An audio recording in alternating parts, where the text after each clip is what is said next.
1 minute, folks.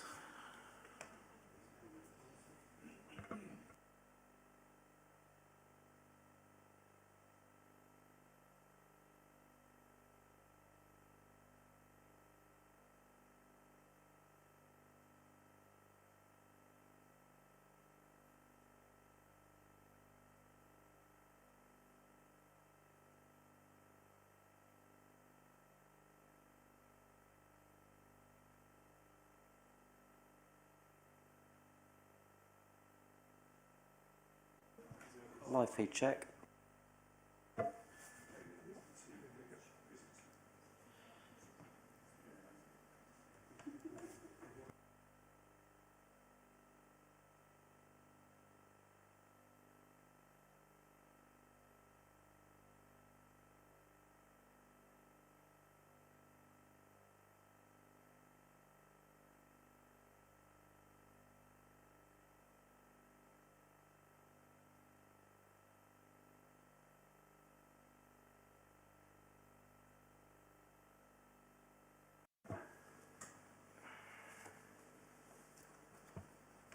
Wait for the bells.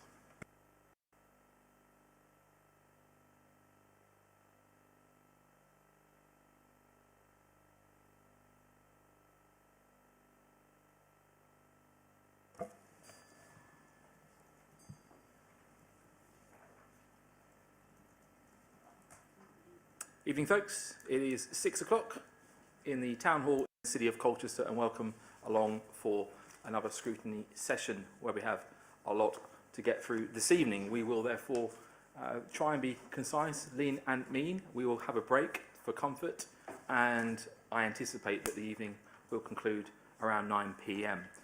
You'll note that there are some purple lights illuminating the Town Hall tonight from the front, Dennis, just out the window. And that is in recognition of International Holocaust Memorial Day. And whilst we reflect on that, perhaps also it's worth reflecting that there are conflicts happening all around the world today and children are dying, and it's tragic.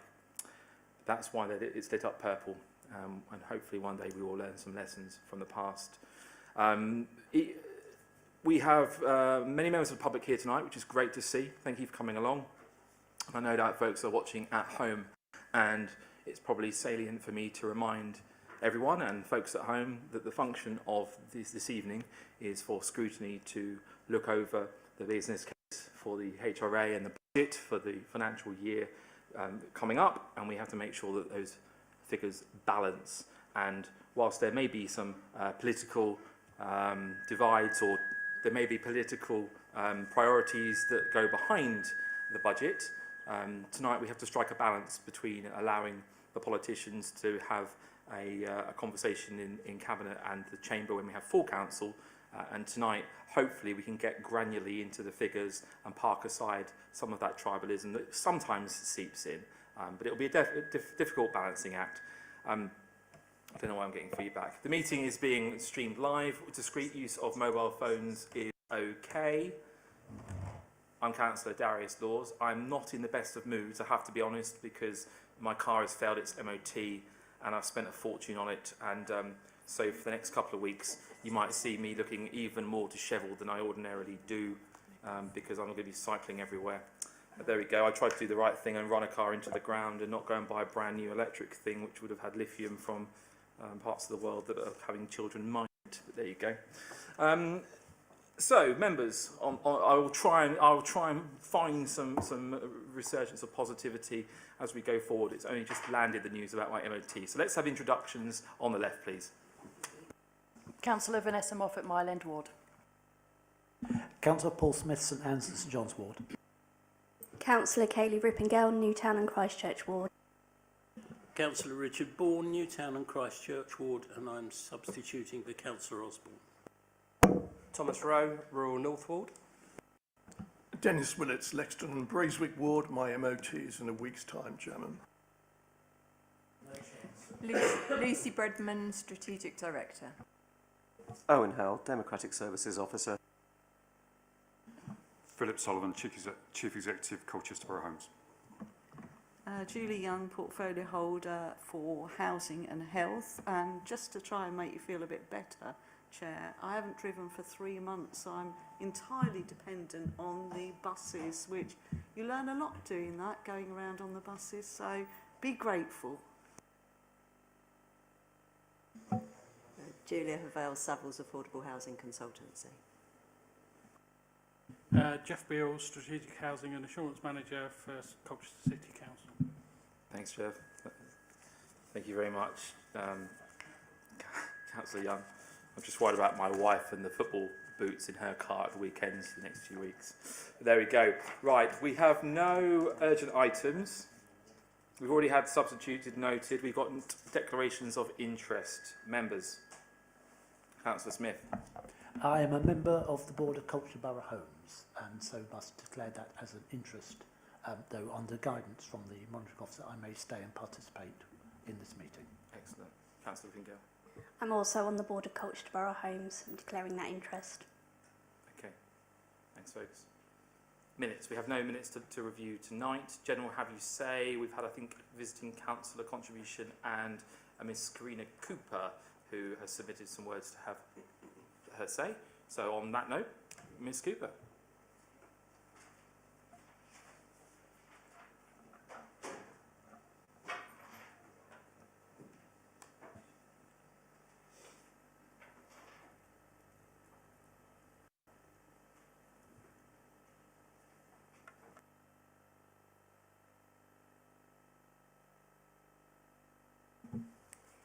Good evening.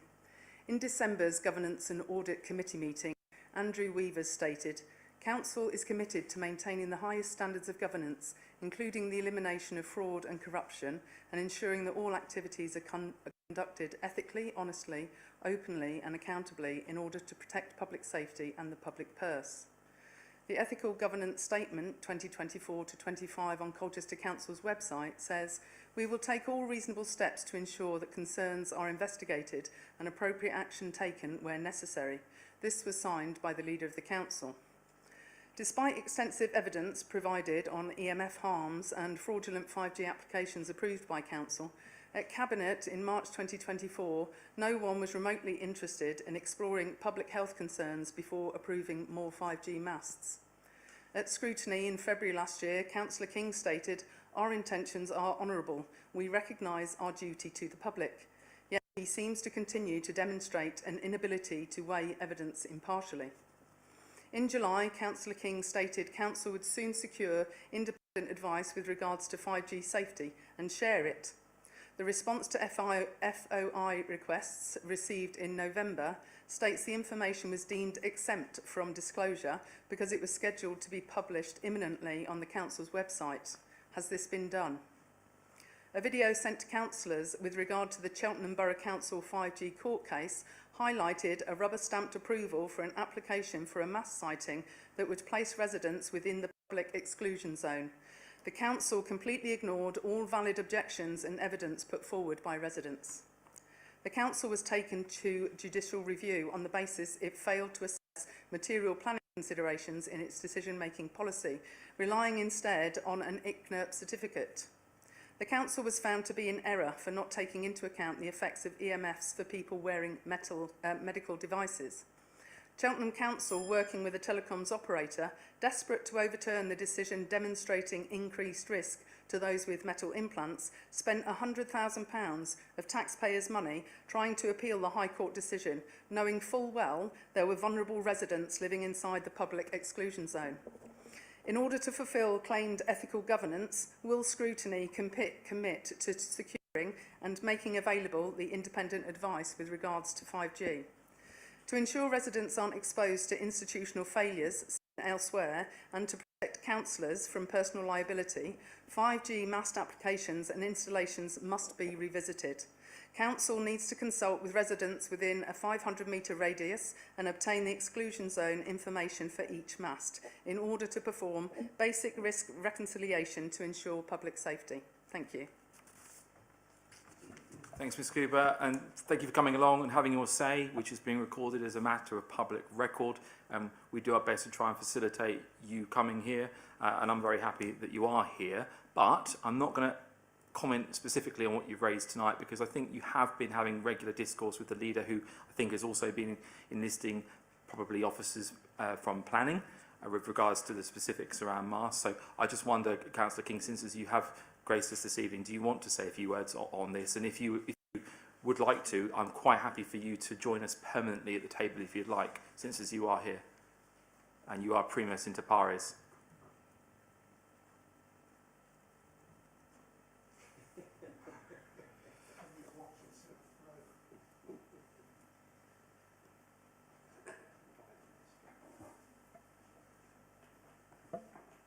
Thank you, Chair. Thank you, Karina.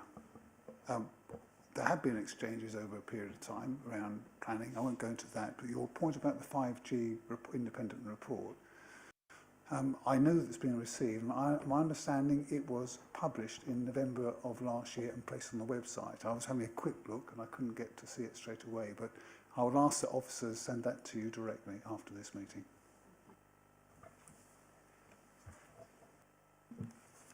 With public authorities having legislation to allow withholding information, how can anyone verify their activities are conducted ethically or honestly? Bringing evidence of fraud, councillor misconduct, unlawful searches and extreme bias in council's decision-making doesn't appear to have altered behaviour. When 11 people died from a highly toxic hepatitis vaccine, the Department of Health said they knew there was an increased risk, but didn't want the uptake of the vaccine to be affected. The purported intention of vaccines is to protect health. Authorities filter information. What is told to the public is not designed for our benefit. Unintended consequences of leaving the government includes death. Telling local authorities they're not allowed to refuse 5G masts on health grounds highlights government's lack of concern for collateral damage to people's health. Rules and regulations aside, this is untested technology that has been proven to cause harm. Will it take a member of your family getting ill before taking notice of our concerns? The Council's constitution provides a framework which ensures those responsible for decision-making are clearly identifiable. We need all the names of those having approved planning for 5G masts. Thank you. Thank you. I know that all 51 councillors in this room abide by the Nolan principles of standards in public life. And if you have evidence that councillors are letting the side down on that front, then put the formal complaints in. The monitoring officer will look at it. But I'm not going to say more than that. But I know these people, and you know, we're here and we're doing our best. And some of us are doing this in addition to other things as well.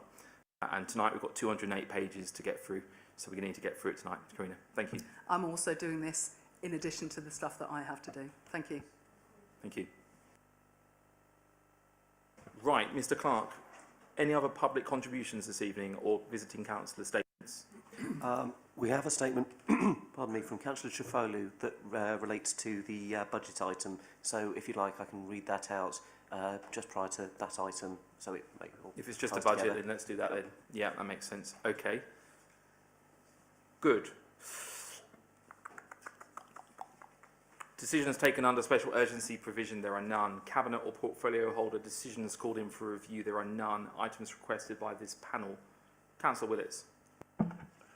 Chairman, having heard the comments on the report on 5G and the effect of non-ionising radiation, if the report has actually been published, then I think we just note that's so. If the report has not been published, can I propose that it comes back to this panel initially as a briefing note, so that we can understand what has been done, where it is, and why it doesn't appear to be in the public domain yet. If, however, as I say, it has been published, then clearly there's no further action for this panel to take at this time. I think we had the assurance from the leader that he is going to try and make sure that this is published, but so I think that point remains. But thank you, Councillor Willits. Let's keep an eye.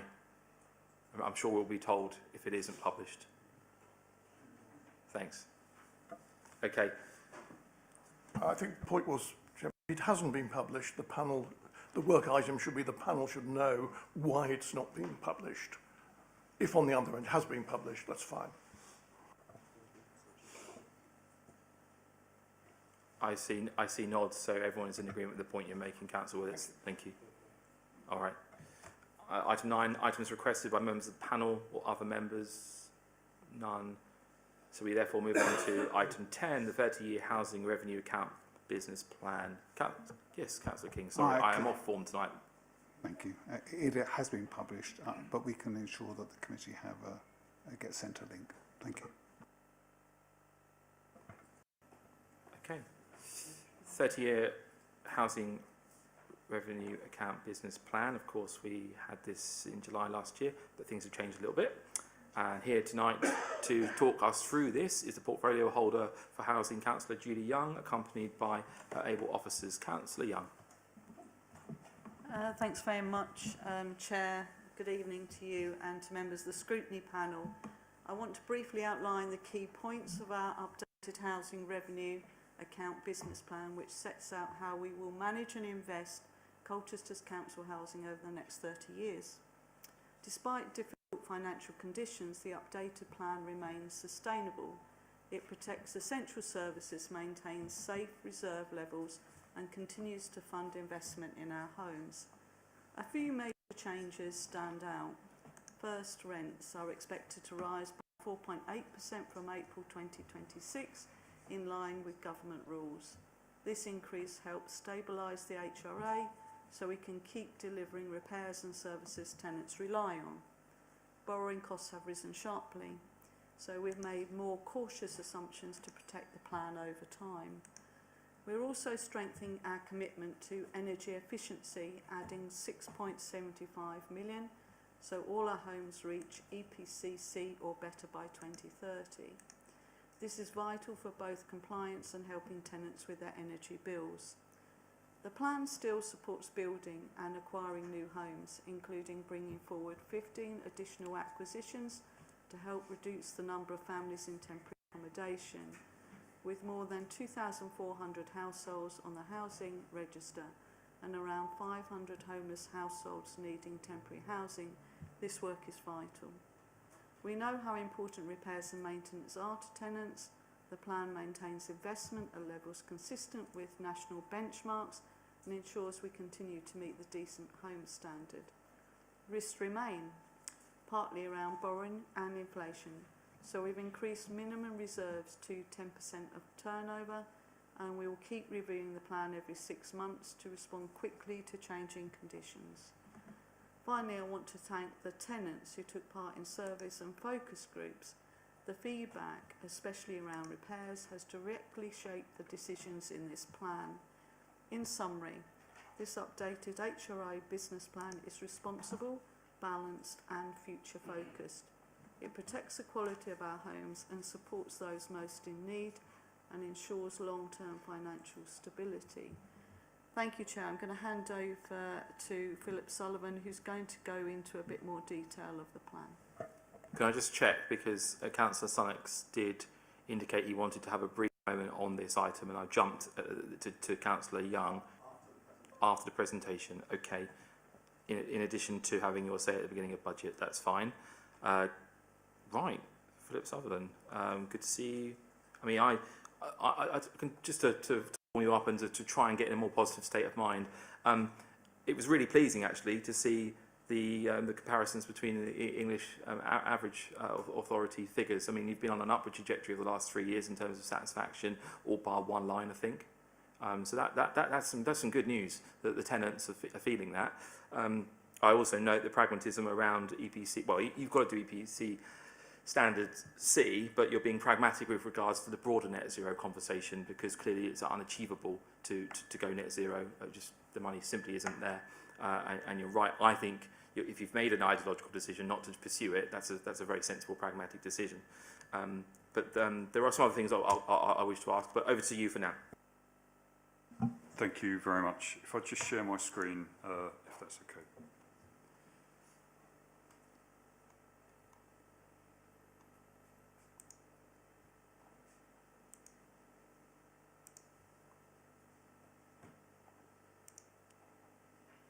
Okay, thank you. I will move at pace through these slides, if that's okay. And members, should we save our questions until the end? Yep.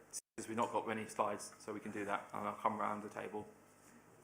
Thank you. So this is the first annual update to the business plan. It was approved in July, but the timing fitting in with the budget, this is the annual comprehensive update to the HRA business plan. A number of updates have been made to make sure that this is a comprehensive update. This isn't a light touch update.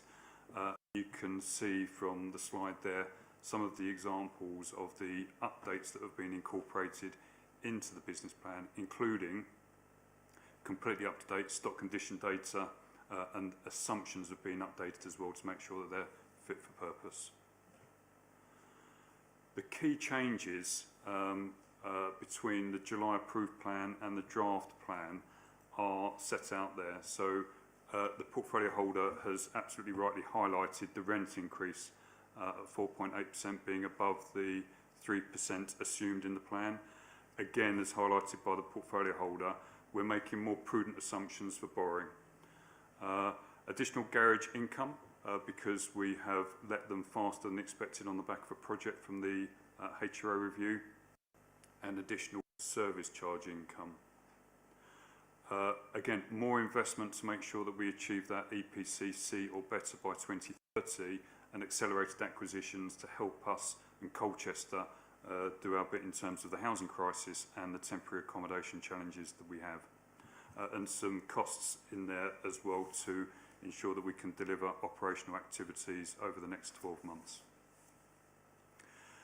Key points to consider, having put those changes and updates into the business plan, is that our golden rule interest cover ratio of 1.25 is achieved in year 10, as it was in July when the plan was approved.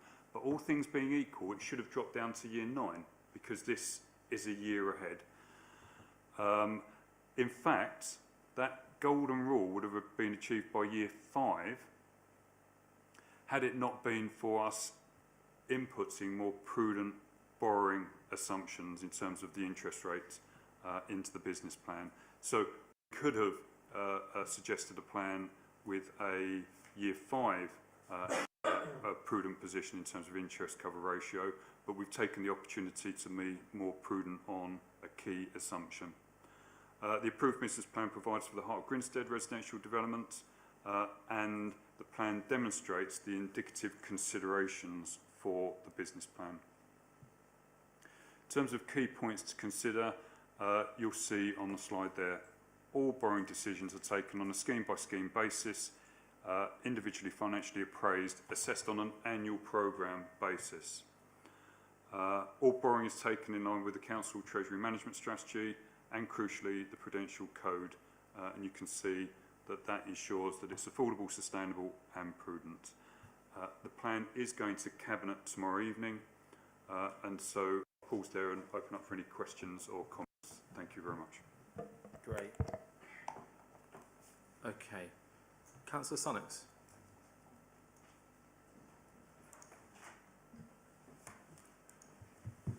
Yes, thanks for letting me speak after the presentations.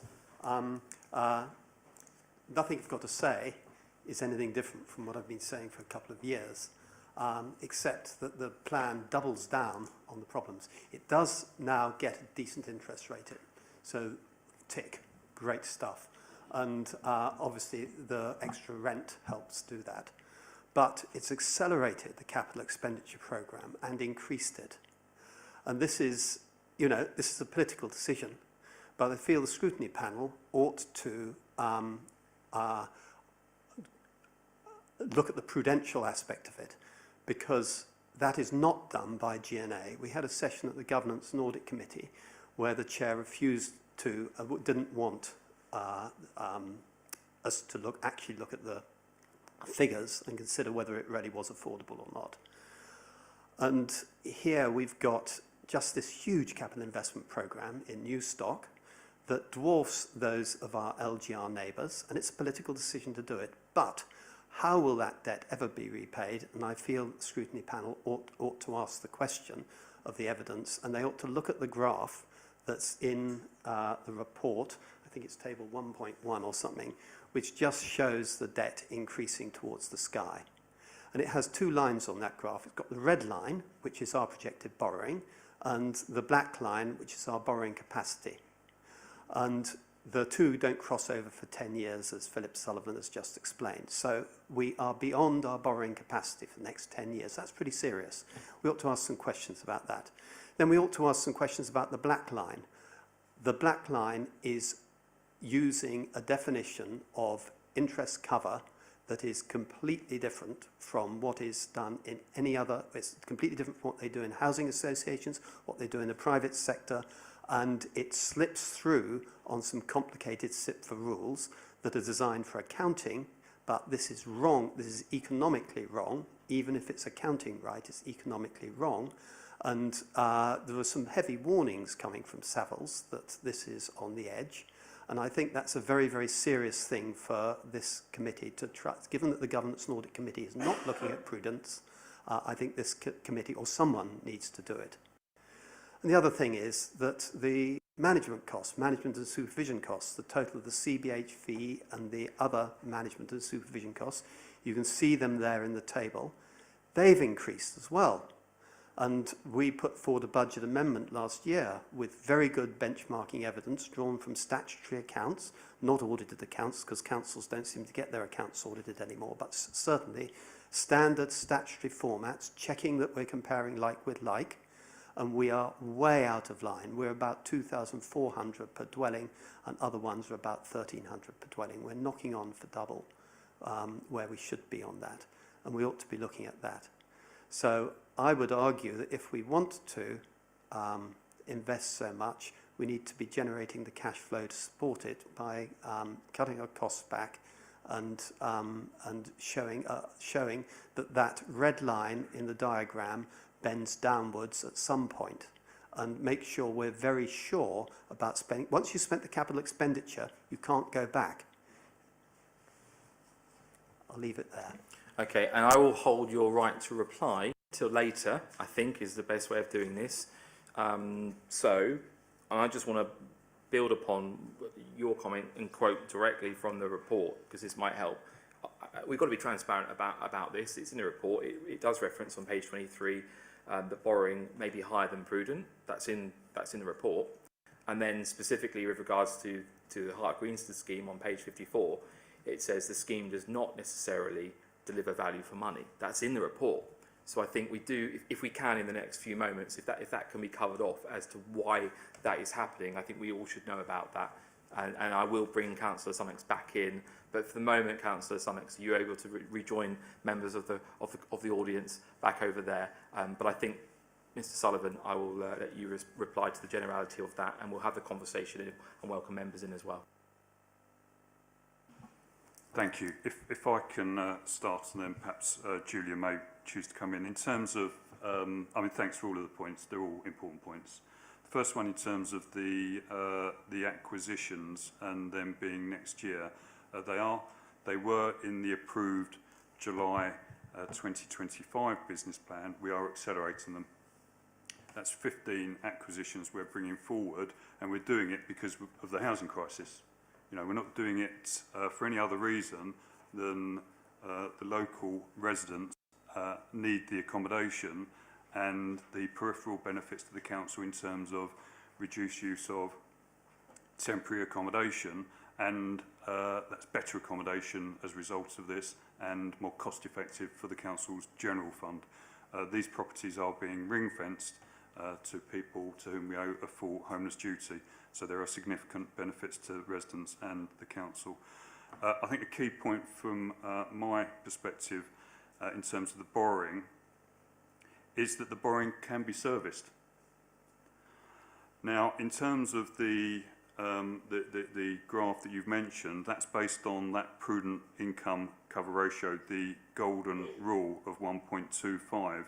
And it does show that until year 10, we have to manage that risk, as we did in the July 2025 approved plan. And since then, we have managed that risk, and we will continue to do that. I'd also add that debt in year 30 is in fact £31 million less than the current July 2025 approved business plan. And management costs, we have had this conversation before, and Savills last year, when they were available, went through every local authority audited set of accounts and identified that the management costs were comparable or lower to similar organisations. I'm happy to pick up on the Heart of Grinstead now or at a later point. There's several things to say that I would add in terms of the Heart of Grinstead. Should we park that, because I feel like I'm being greedy there. Let's welcome members in. Councillor Moffat, do you have anything to... Okay, Councillor Smith. Yes, on the bringing forward the extra acquisitions, I've just been doing a little bit of mental arithmetic here. By borrowing the £4 million early, we'll be incurring interest costs at, let's say, 4%, £160,000 a year. By moving 15 families out of temporary accommodation at a modest £1,000 a week, which is probably pretty good if they happen to have children, that saves us £750,000 a year. So deducting the interest cost from the savings seems to me that this is one of the best bargains we've got. It's saving us £600,000 a year on the general fund. And that's just on the financial terms. But if you're thinking about the families in temporary accommodation that can't plan for the future because they don't know that next week, if you're in temporary accommodation, the council could move you somewhere else. Your children's schooling, your job, transport, all those issues. Having a home of your own where you can put down roots and establish and build a community, that is really important for society. And that's a cost which doesn't occur on any balance sheet. So I'm really pleased to see that we're accelerating this and that we're doing this. And I'm also very pleased that you've brought up, as a member of Culture's Board, how pleased I am at the figures that are showing our costs are below those of compatible organisations. So far from being inefficient, CBH is actually one of the more efficient schemes, according not to our figures, but to Savills. And Savills are an independent body that assesses groups up and down the country. I'm also very pleased that we're getting around to netting the solar panels and doing more than the Decent Homes Plus. Because the issues that we've had with some of the pigeons that have decided to nest in them, and that's one group that I do want to see homelessness increase on, is the pigeons that are lurking underneath our solar panels and creating a mess for our tenants. So I'm delighted with that, and more prudent assumptions. Again, this is great. We're seeing a lot of good. So I'm very impressed with what I'm seeing here at the moment. But I will like to return to Heart of Grinstead. Okay. There's a lot of statements there rather than questions. Okay. Moving on. Councillor Rippingale, I'm sure you have some questions. Sort of building on what Paul's saying, I suppose we've both been a bit more involved with the process. But for me, it's that, you know, these are becoming assets to the council, which, you know, helps us generate that higher level of rent sooner, unless I misinterpreted the financial plan. That seems a good thing for me. If I could bring forward the houses in my ward quicker, I would, because again, they're for families. And I think it's prudent for us to remember in December we passed a domestic violence covenant, which directly impacts a lot of those people in temporary accommodation, our commitment to housing them. So I understand the concerns around finances and borrowing, not even beyond our means, because there is reassurances in there, but I think we also have to track back with the human element. My concern is with the increase in rent, have we costed for the provision of bad debt? Because obviously a further increase in those rents will impact our financial inclusion teams as well. So given what we know about some of our tenants' economic states at the moment, have we costed for those bad debts into the plan? And have we costed for the additional resource that we may need in the financial inclusion team as well? Good questions. So in terms of the financial inclusion team, genuinely I think we're in a relatively fortunate place in Colchester that first of all we have one. And I think we will track very carefully the implications of any changes in rents, and obviously the proposed rent is a fairly sizable increase. We will track that very carefully, and if we need to refine that resource, we will look very closely at that. I think at this stage, one step at a time. We aren't making provision for, within CBH specifically, additional financial inclusion advice, but we have a team, and that team is continuing into next year, and that in itself is a positive. Something we will carefully keep an eye on, though. Thank you for raising that. In terms of the bad debt provision, I wonder, Julia, are you able to pick that up? So we do have an allowance that runs through the plan for bad debts, and it's linked to a percentage of the rent income. It's currently in there at 0.71%. So as the rent income goes up, that bad debt provision will go up correspondingly, so that it's always held pro rata to the level of rent that you would expect to collect. In reality, when it comes to dealing with it in the accounts each year, the addition to the bad debt provision will be done on a much more detailed calculation on an annual basis, but that percentage runs through the plan for the full 30 years. Okay, Councillor Bourne, do you have any questions? Sure, sorry, Councillor Young. Just make a quick comment. I think, you know, whilst I understand the councillor's concern about the increase in rent levels, I think it's worth noting that in terms of comparability with the market rents, there is no comparison. So we would be looking at a weekly rent of £140 for a 3-bedroom house. And I think it's important for us to remember that, actually, that it does still present very good value to be in council housing. Just to add to that as well, because I've given Councillor a figure there. We don't actually charge social rent on the new build and acquisitions. We charge affordable rent, and it's capped at local housing allowance level. So we do charge a higher rent for those newer build properties. And also I'd add on as well that Colchester Borough Homes rent collection rate is very good, has been for the past 5 years, at least 98%, and actually last year it was over 100%. Believe it or not.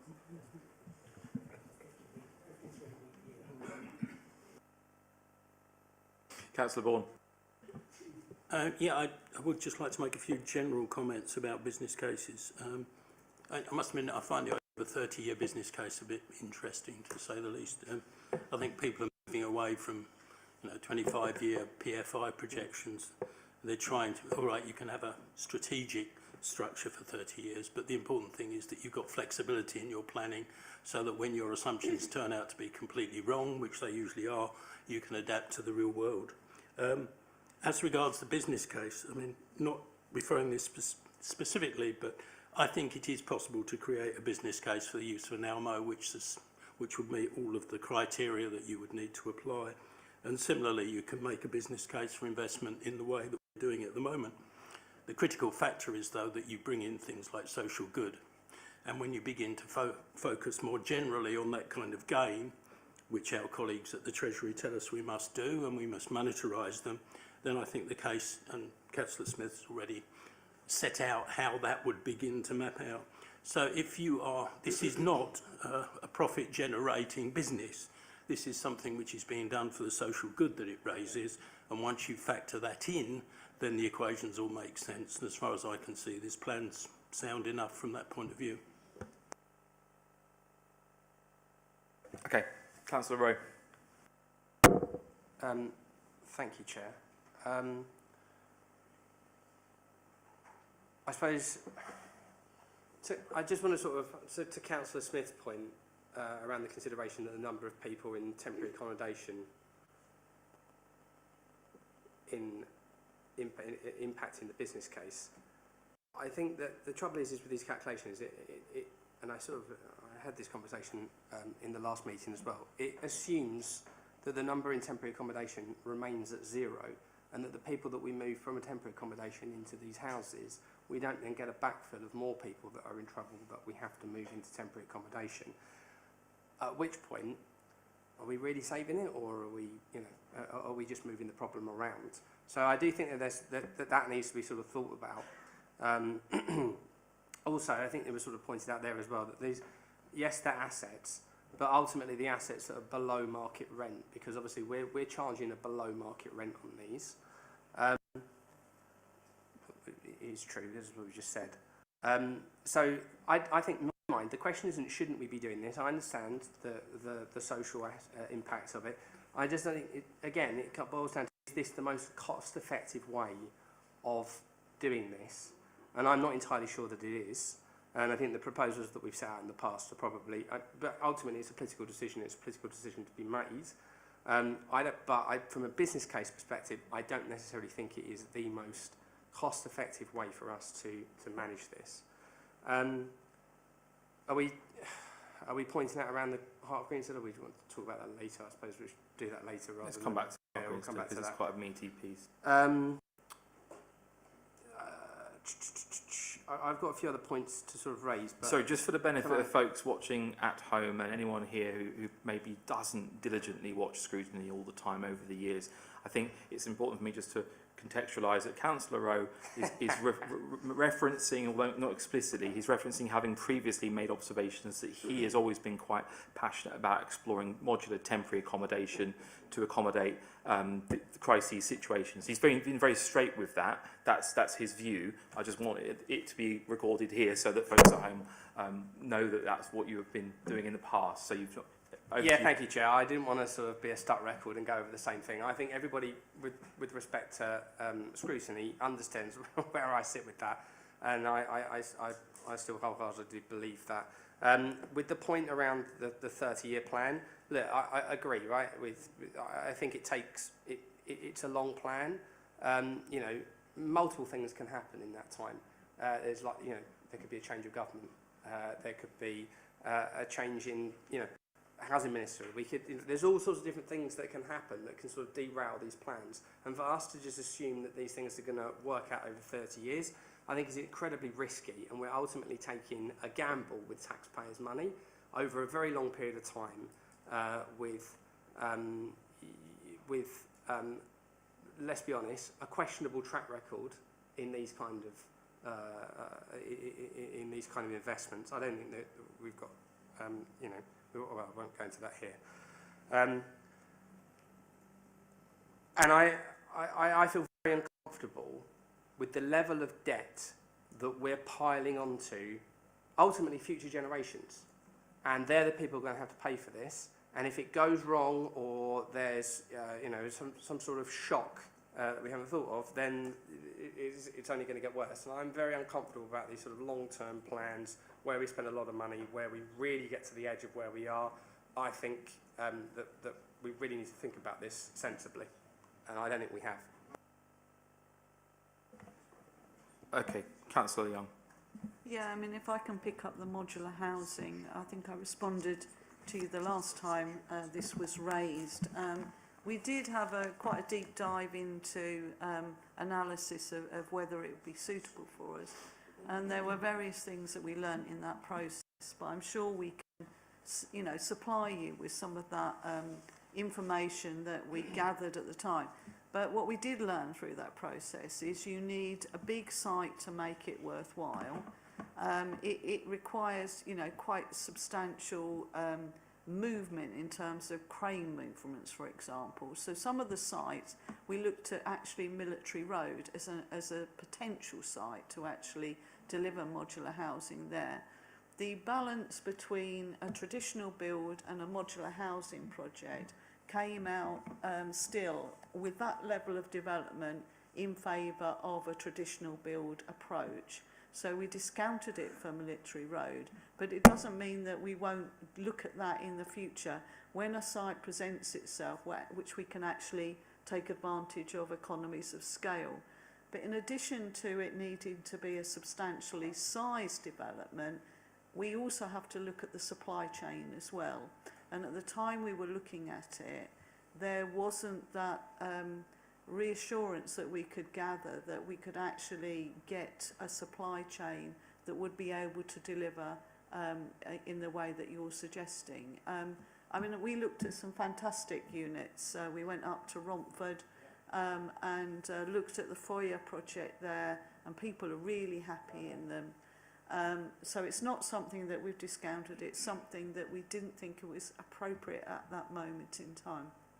Doesn't mean we won't return to it in the future, but I'll let others come in terms of your comments about risky level of debt.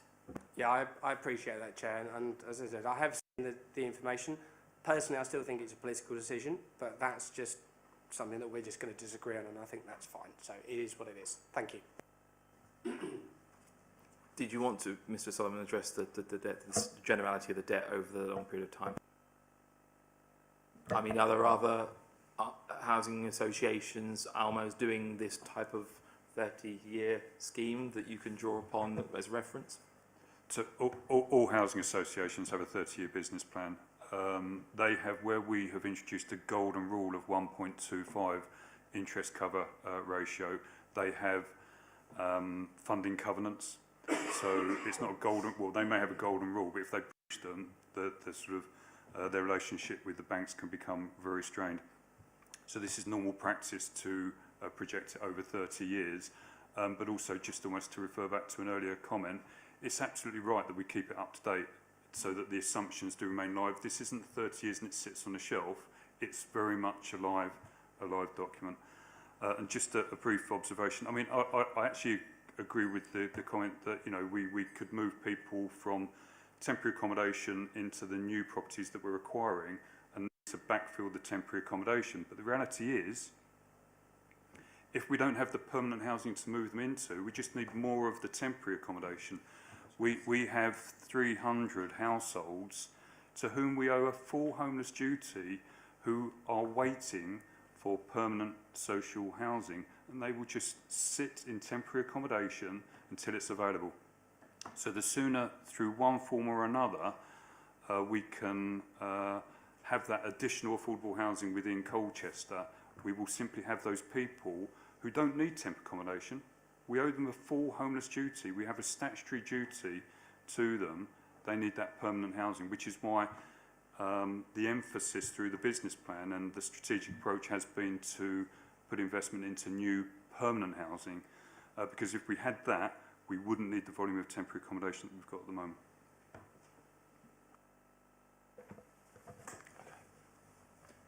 Councillor Willits. And then we'll have a deep into Heart of Queenstown, shall we? Because I think we've all got some views. Chairman, if I was a tenant, well, even if I'm not a tenant, just looking in, I would be very pleased to see what is in the 30-year housing revenue business plan. I have some worries which I'll explain in a moment, mainly to do with the long-term financing, and those are sort of common around certain sides of the table. But I think what we must not lose sight of is the fact that 90% of this plan is really good. It's what the tenants want. I think it's what everyone wants to see, an improvement in the housing stock, bringing the old stock up to standard, all the things that Philip is doing in his CBH team. And we should not in any way belittle what is going on, because it is really cutting edge, and it is making a real difference to the quality of housing in the city. I have a mild concern about the CPI +1, because although that is necessary to balance some of the issues that we're talking about, the investment issues this evening, it does actually make people poorer. And we must always bear that in mind. So while there is general welcome, I'm sure, amongst the tenants for what is being done, they will realise that it is at a cost, and someone has to pay for it, which really leads into the endless debate about the capital provisions, Chairman. I mean, if we're going to borrow another £115 million to finance the plan as set out before us, then it has to come from somewhere, and there has to be a proper project plan. Now, the sort of additions which Councillor Smith is tempting before us, perhaps we should expand the boundary of the project to include the costs of homelessness can be valid. One can argue that. You can start arguing that we'd be taking into account the £35 billion which the government is putting in to subsidise housing, the 35 million that we get to subsidise or to provide benefits, housing benefits.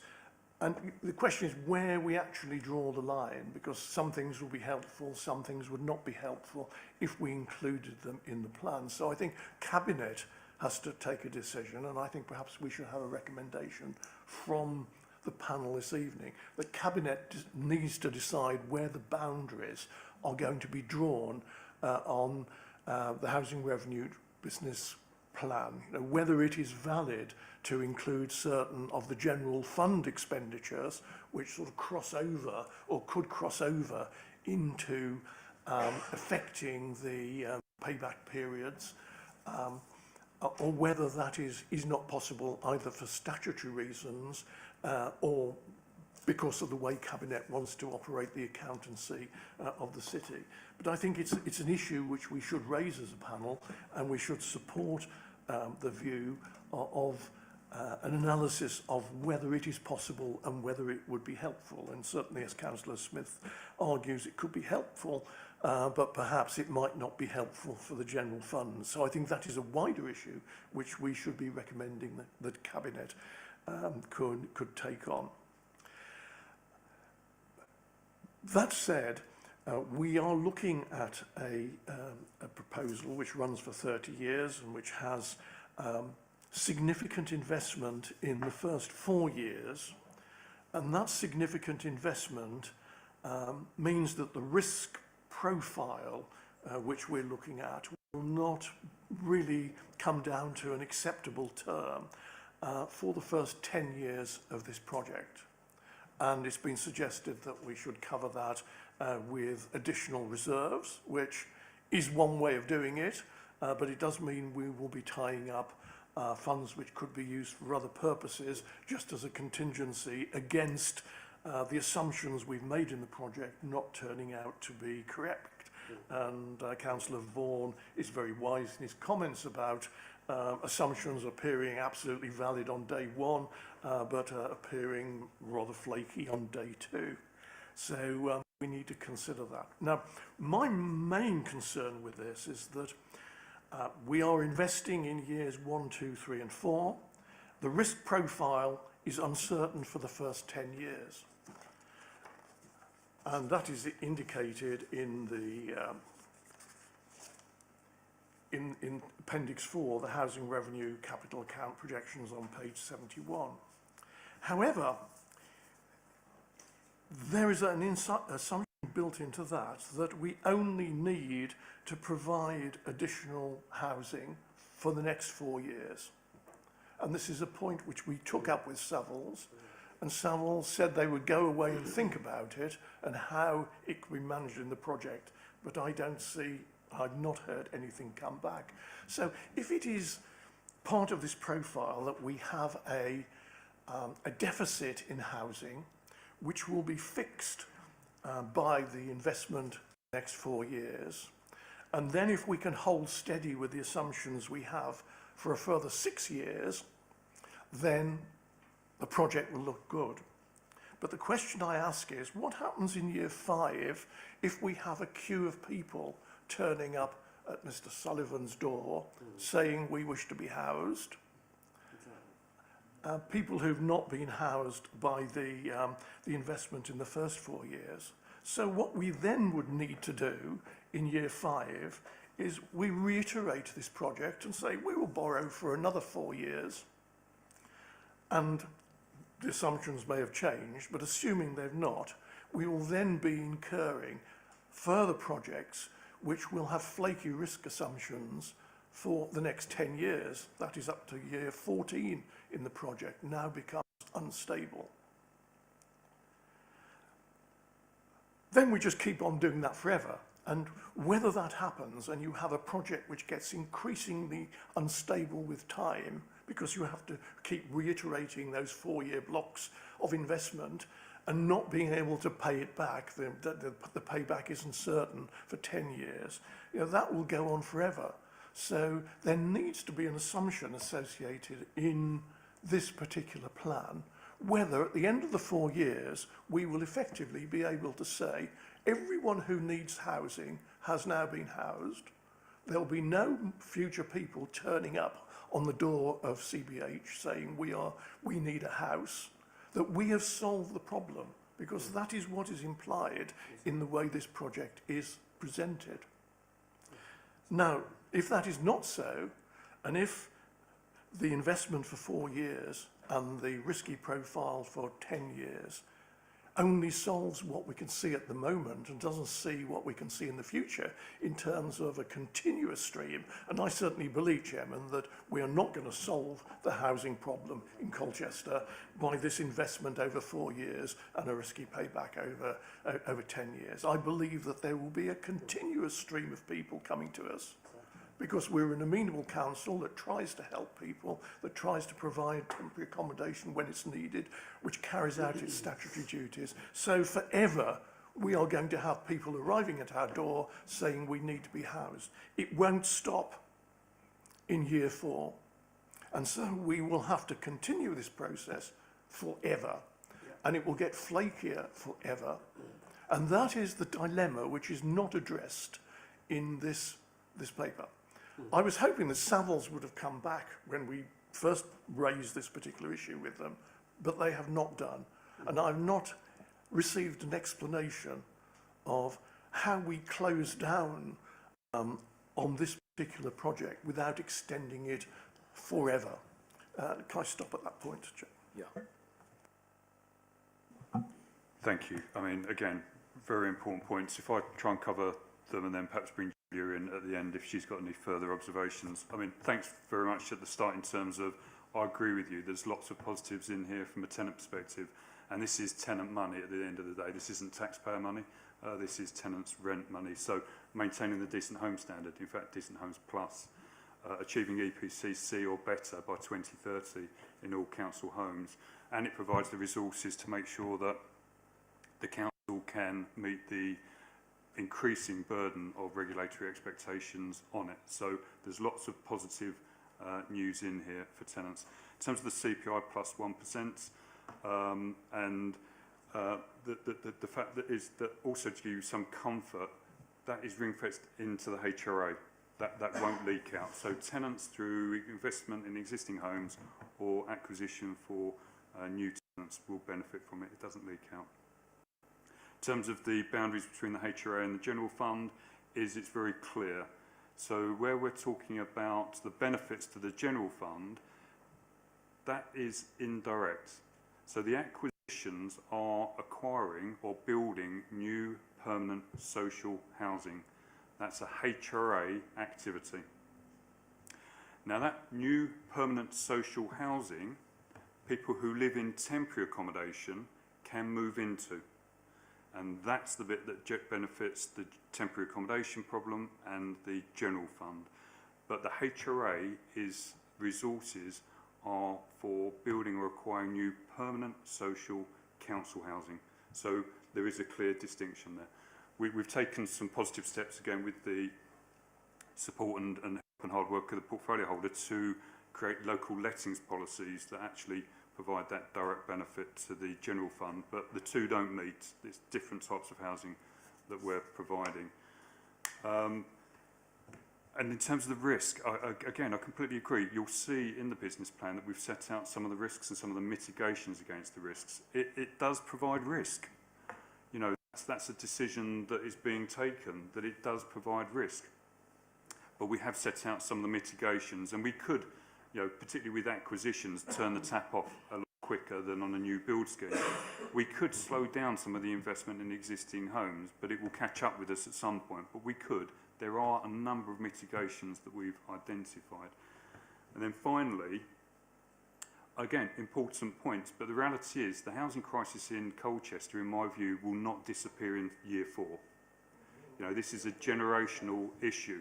I think the question that, you know, collectively is being taken, and I sort of completely support and recommend, is are we going to do anything in the first 4 years? Because we are. But we've taken the view at this stage that the first 4 years is affordable and can be managed by the business plan. That will be kept under annual review, and that might go to another year and another year. But at this stage, we don't feel it's prudent to do that. You know, we could put in the business plan a huge amount more investment in new properties to build and acquire, but we don't feel it's affordable. What we've put forward is something that is affordable, but comes with risk. Is it going to solve the housing crisis in Colchester? It's not, but it does do what we can and we consider to be affordable, but that does come with risk. I think we're being very transparent about that. I don't know, Julia, if there's anything you wanted to add to that. Really to support what you've just said, Philip, in so much as we built in what was affordable and what can be supported in interest payments through the HRA as it is currently. I don't think there is a housing revenue account out there that would be able to meet the full housing need in their own area, because you know the need is far greater across the whole country than any housing revenue account can afford to meet. So there's a reliance on registered providers, housing associations and others providing social and affordable housing as well as local authorities. And obviously Colchester want to go as far as they can towards meeting the need in Colchester, and we've therefore built in a programme for the first few years. Every time it's reviewed twice a year, the assumptions can be updated, and if that allows us to build in additional homes, as Philip said, for another year and another year. We're waiting at the moment for announcements about rent convergence. We're waiting for announcements about the preferential borrowing rate that the HRA can take advantage of. If they're positive announcements when they come out, they will improve the assumptions in the business plan and generate more capacity in future years. So it is about revisiting that, having a programme for a period that you can identify, manage and deliver, and then adding to that programme periodically every time you review the plan. Councillor Willits. No, that is really isn't good enough in my opinion, and I may be wrong.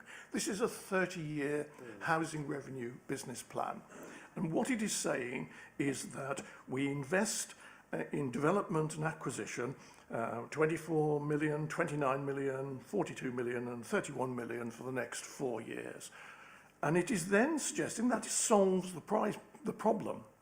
And it's already been explained that that will not solve the problem. Therefore, if this is a genuine 30-year housing revenue business plan, it must show that we are continuing with acquisitions and developments in year 2030, 31, 31, 32, all the way through, because people will be coming to our door wanting to be housed. And to say this is a 30-year plan, but we're only going to look at the first 4 years, and we don't care what it looks risky for the next 10 years, next 6 years after the end of the plan, and we're not going to do anything about it because it's difficult. That is a cop-out to me, Chairman. If this is going to be a 30-year plan, we have to have a view of how many people we are going to house from years 4 to years 30. And we're going to have to put in the plan how much this council is going to have to take on in terms of additional borrowing on the HRA to cover those years. We can't just say the problem will go away at year 4, although we know that the ramifications will go on to year 10. It goes on for 30 years, and to say it doesn't go on for 30 years is missing the whole point of having a 30-year housing revenue account, Chairman. So I just don't follow the argument.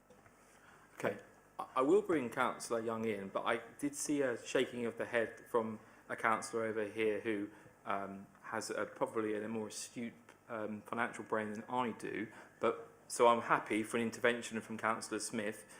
I've heard what Councillor Willits has said, and he's been quite persuasive of what he's just said to me. So make it good, please. Thank you. Yes, any new acquisition that Colchester Borough Homes looks at, it tests the individual viability of that project to ensure that if we do do extra borrowing, it pays back within a 25 or 30-year period.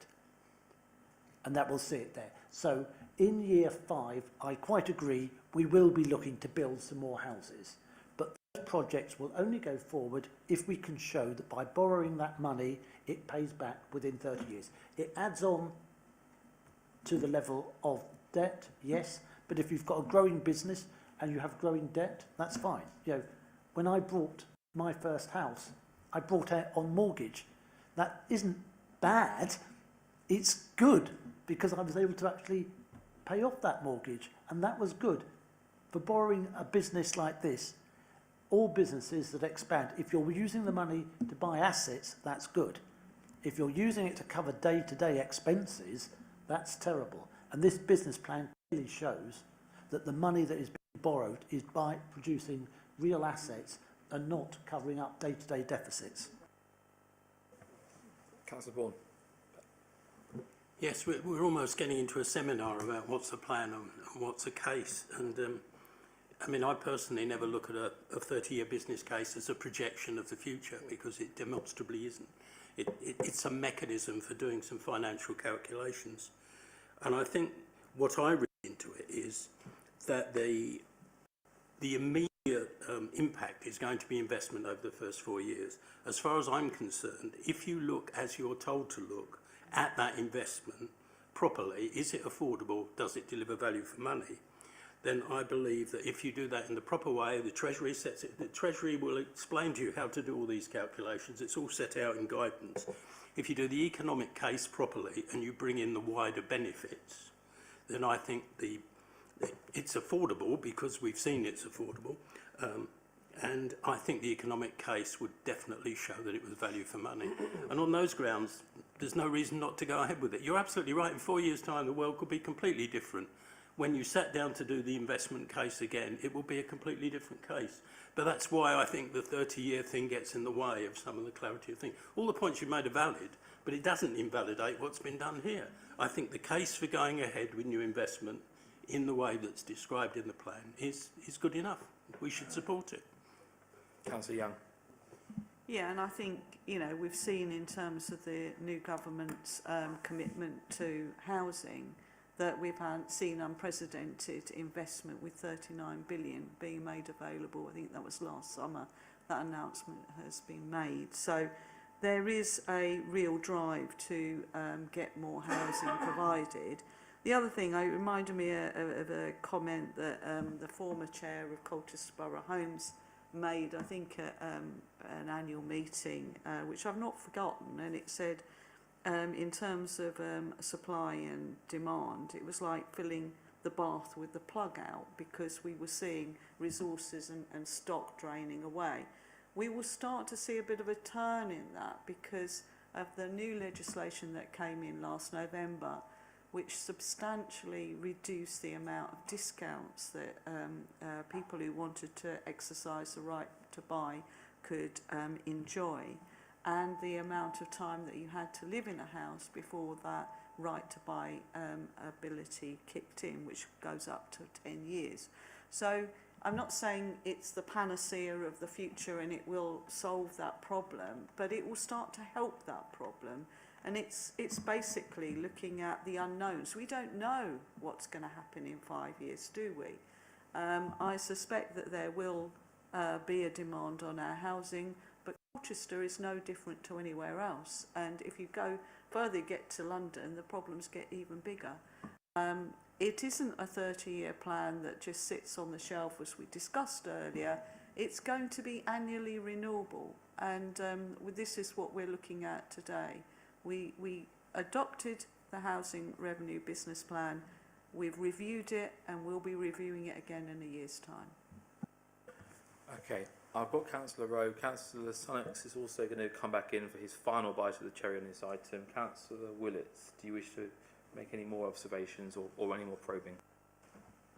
No, not really. The point hasn't been answered. I mean, all sorts of specious ideas have been put forward, but if we call it a 4-year housing revenue plan, I'm all for it.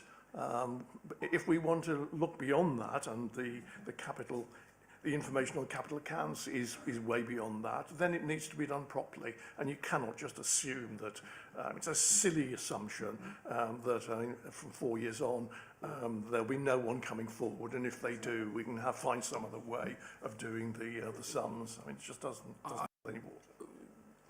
Respectfully, I think I did hear Mr. Sullivan explain that the likelihood of that happening is thin, that there will be future need, but in support of what you're saying, Deputy Chairman, the modelling isn't there to demonstrate what you're saying, and I think that Cabinet probably do need to take into consideration the risk that potentially this authority is exposing it ourselves to on the basis of what's been put forward, not including that fact that we will have future demand. Councillor Rowe. Thank you, Chair. Hopefully be a short point, but I'm trying to sort of get this in plain terms in my head with regards to the HRA and the business case around it. It seems to me that for the business case to work, we have to grow the rental income, which we believe is going to happen, and we are looking for, after year 10, for there to be future surpluses in order to pay down the debt. And that's ultimately sort of what this boils down to. Something that sort of that Councillor Sunnock said right at the very beginning with regards to the management costs, I don't think there's enough focus in the document with regard to, I mean, there is a bit of focus on cost containment, but there's no sort of structured plan as to how we're going to reduce those costs, what happens if the rent doesn't go up in the way that we want it, what are the options that we have to cut on the cost side, those type of things. I just don't think that there's enough there, you know, how we're going to reduce inefficient spending. I think that side of the document really could be improved, and that worries me because we're not really looking at the costs, we're just looking at the sort of the rental income and all the good things that everybody's been talking about already. And I feel like that, I just wanted to try to summarise that and say, you know, I think that's where we are on this. And it doesn't fill me with confidence. Thank you. Mr. Sullivan. And then we probably need to talk about Heart of Grinstead a little bit, if that's okay, folks. Thank you. And just very briefly, because again, Councillor Willett's point about the year 4, and just to be clear, the problem won't have gone away in year 4, but just in terms of new build and acquisitions, they are discretionary. The council actually doesn't have to do that. Some councils aren't building or acquiring. The City Council has taken a view because of the housing crisis and because of the issues with temporary accommodation that it's the right thing to do. But it doesn't have to be in there from year 4 onwards. The fact it's in there from year 0 to 4 is because of the difference we're trying to make in terms of the challenges we have locally. So it's perfectly appropriate from a business planning perspective to have a strategic decision reflected in it, but for a limited period of time. But I understand the principle, but just to sort of provide that context. And just another observation in terms of costs. What I don't think we've possibly put here in the report, but where the City Council took a decision to approve a business plan in July, had a lower level of investment in existing homes. We moved from just in time to Decent Homes Plus. CBH, we're actually just going through a restructuring of our asset management team to strip £300,000 of staff costs out of our structure. There was no subsequent discussion, we've just got on with it because that ties in with the approved business plan. So there's always a focus on costs, and where we have made refinements to the business plan, we've proactively looked to reduce our costs to make sure that they are good value and continue to be good value. Just to give you, that's just a bit of assurance, you know, this is a constant that we do refine our service offer and cost to reflect the services that we're providing. Okay, folks. Heart of Grinstead. Important aspect in here. Page 54, the scheme does not necessarily deliver value for money. They're the words in the report. Now, let's not deep it. We could all have a chat about the way in which monies are collected from our salaries and monies are spent. But Councillor Young, this is effectively your baby. Do you want to tell us about what's going on here? Yeah, I think Philip's got a bit more information that he'll be able to come in. I think it's prudent for us to have Heart of Greenstead project in there as part of the town deal project. But, you know, it's not something that we've done an awful lot of work on at the moment. So it's something that we need to, you know, do some much more detailed work in it. We can't tell at this point what we might get in terms of funding from government to help us deliver that scheme. But the aspiration is there of 136 units, which would substantially help to house those people that are currently sitting in temporary accommodation. Just on that level, I mean, we housed 7 households very recently, the beginning of the year, in homes in Shrub End, for example. Those families have been waiting 2.5 years in temporary accommodation. So it's a bit of a misnomer to be telling, you know, the people sitting around this table this is temporary housing because they're waiting 2.5 years for a home. So we know we need more homes. So I'm very clear that we need to push on and deliver additional homes, but that viability work will come forward. But it's in the plan for now. But, you know, I'll hand over to Philip to give a bit more of an answer to that one. Thank you. And I mean, actually, you've made the point, key point. I mean, this is for business planning purposes, and it's in the business plan to make sure that we've got provision for it. It incorporates prudent assumptions. And within the context of the overall business plan, it is affordable. I appreciate that you'll see the challenges, but that's a matter of being transparent with everyone in terms of the Heart of Greenstead project. But within the overall business plan, it is affordable, and it includes prudent assumptions. Any residential redevelopment proposal for the Heart of Greenstead will need a robust appraisal. We're just not at that stage yet. But I'd also say that when we do get to that stage, there are additional benefits from that Heart of Greenstead project, not just in terms of the numbers in the plan, both in terms of the wider regeneration benefits of the area, the positive impact on reducing households in temporary accommodation, the benefits it brings to people's lives, and also the benefits, financial benefits to the general fund for people who do move out of that temporary accommodation. But I would stress, as the portfolio holder has said, we're not at that stage yet. This is in the business plan for business planning purposes. We haven't got to the stage of a detailed scheme, let alone financial appraisal. Okay, folks. We have a lot of pages on the agenda tonight. We've given a good go at this. Councillor Sunnox, you've heard a lot tonight. I'm going to give you your right of reply opportunity now. So, strictly speaking, this should be timed. I might be flexible, but there's a proposition tonight whether or not this gets sent to Cabinet with unanimous support, or with division, or with some amendments. What do you think? I'm sure it's going to be sent to Cabinet, but it'd be nice if it went with some warnings and some thought-provoking items around it. I mean, we would all like to be Father Christmas and to be able to deliver as much housing as we can, but we've got to remember that we're a local authority, we're subject to rules, and we've got to respect the rules. And there's one thing that hearing the whole discussion this evening is completely missing. It's this statement that we can service the debt. We can't service the debt, not remotely service the debt, because we're missing out in our accounting the cost of major repairs. We're doing it in our accounts on highly technical accounting rules that wouldn't pass muster I mean, we're obeying the rules, we're obeying the narrow accounting rules in the accounts, but looking forward, it's economics. And yes, our accounts will show that we can cover the debt, but we're having to pay out these large amounts every year for major repairs, and they are never, ever, ever included in the accounts. And that's the missing link. That's the thing. That black line on that graph is way overstated. And I've made a fuss about it with Savills. I think the fact that local authorities are borrowing on this basis is wildly irresponsible, and our golden rule is the wrong golden rule. It's a lead rule or whatever it is. It's a race to the bottom. So that would be my main point.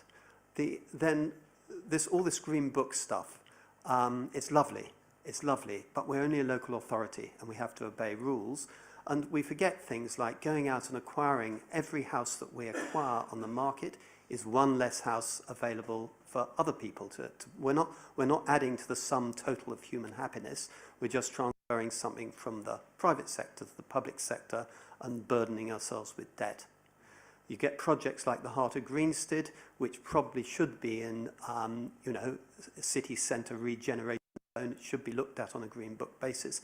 But we've already had funding for that. We justified the 6 odd million of was it town deal funding. We justified that on the basis that this development was done and that we made 6 million of land value uplift.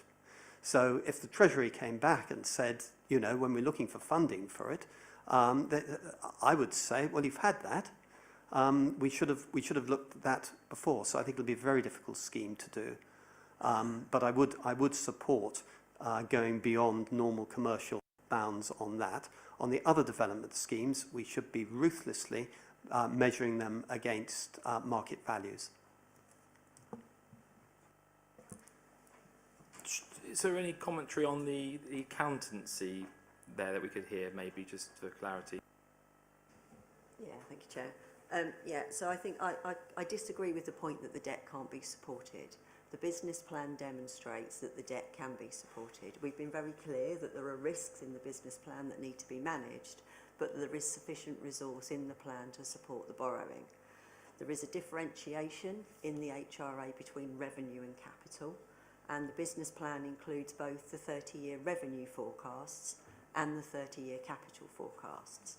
And in the capital programme, we have the full amount of money built into there to allow the investment that Councillor Sunnox has identified in the existing housing stock to ensure that those homes are maintained at a decent standard for the 30 years. That investment is funded by a mix of major repairs reserve, which is the depreciation that is transferred across from revenue into capital, from some revenue contributions to capital, which is surplus rent income that is transferred across to fund it, and some borrowing, and that borrowing is serviced by the interest payments that are supported in the revenue account. So it's not without risk, but the expenditure is all in there and it is supportable. It does need to be reviewed twice a year, as we've said, particularly in the early years while borrowing is at a higher level than you might otherwise like it to be in prudent risk management terms. So it does need to be reviewed, but every borrowing decision will be taken, as we said at the outset, in the context of that particular scheme or that particular borrowing need. But fundamentally, the expenditure is included in the capital programme, and through one source or another, it's fully financed. One point, please, very briefly. It is included in the capital expenditure programme, the lady's right. It is not included in this golden rule covenant, and that's what's worrying me. And that's why, even if you stopped buying new stock and you continued with your major repairs, the thing would still keep on rising, which is why it's not sustainable. And I think we'll have to agree fundamentally to differ on that. It's a case of the accounting rules leading the economics, when really, if you start looking at the cash, it simply doesn't work, and that's why your debt's going through the roof. We are approaching the halfway mark, which means there's actually less time on the budget, given that I need a coffee break.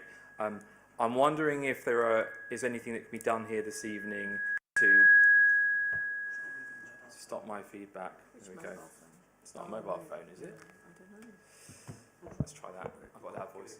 I wonder if there's anything that can be done this evening, Deputy Chairman, that can help Cabinet based on some of the concerns that have been raised, or whether or not we're not going to be able to agree on this one collectively. Do you have any thoughts? Well, Chairman, the easy way is just to nod it through and say we've looked at it and we've had a discussion and it's down to you, Cabinet, which isn't particularly helpful.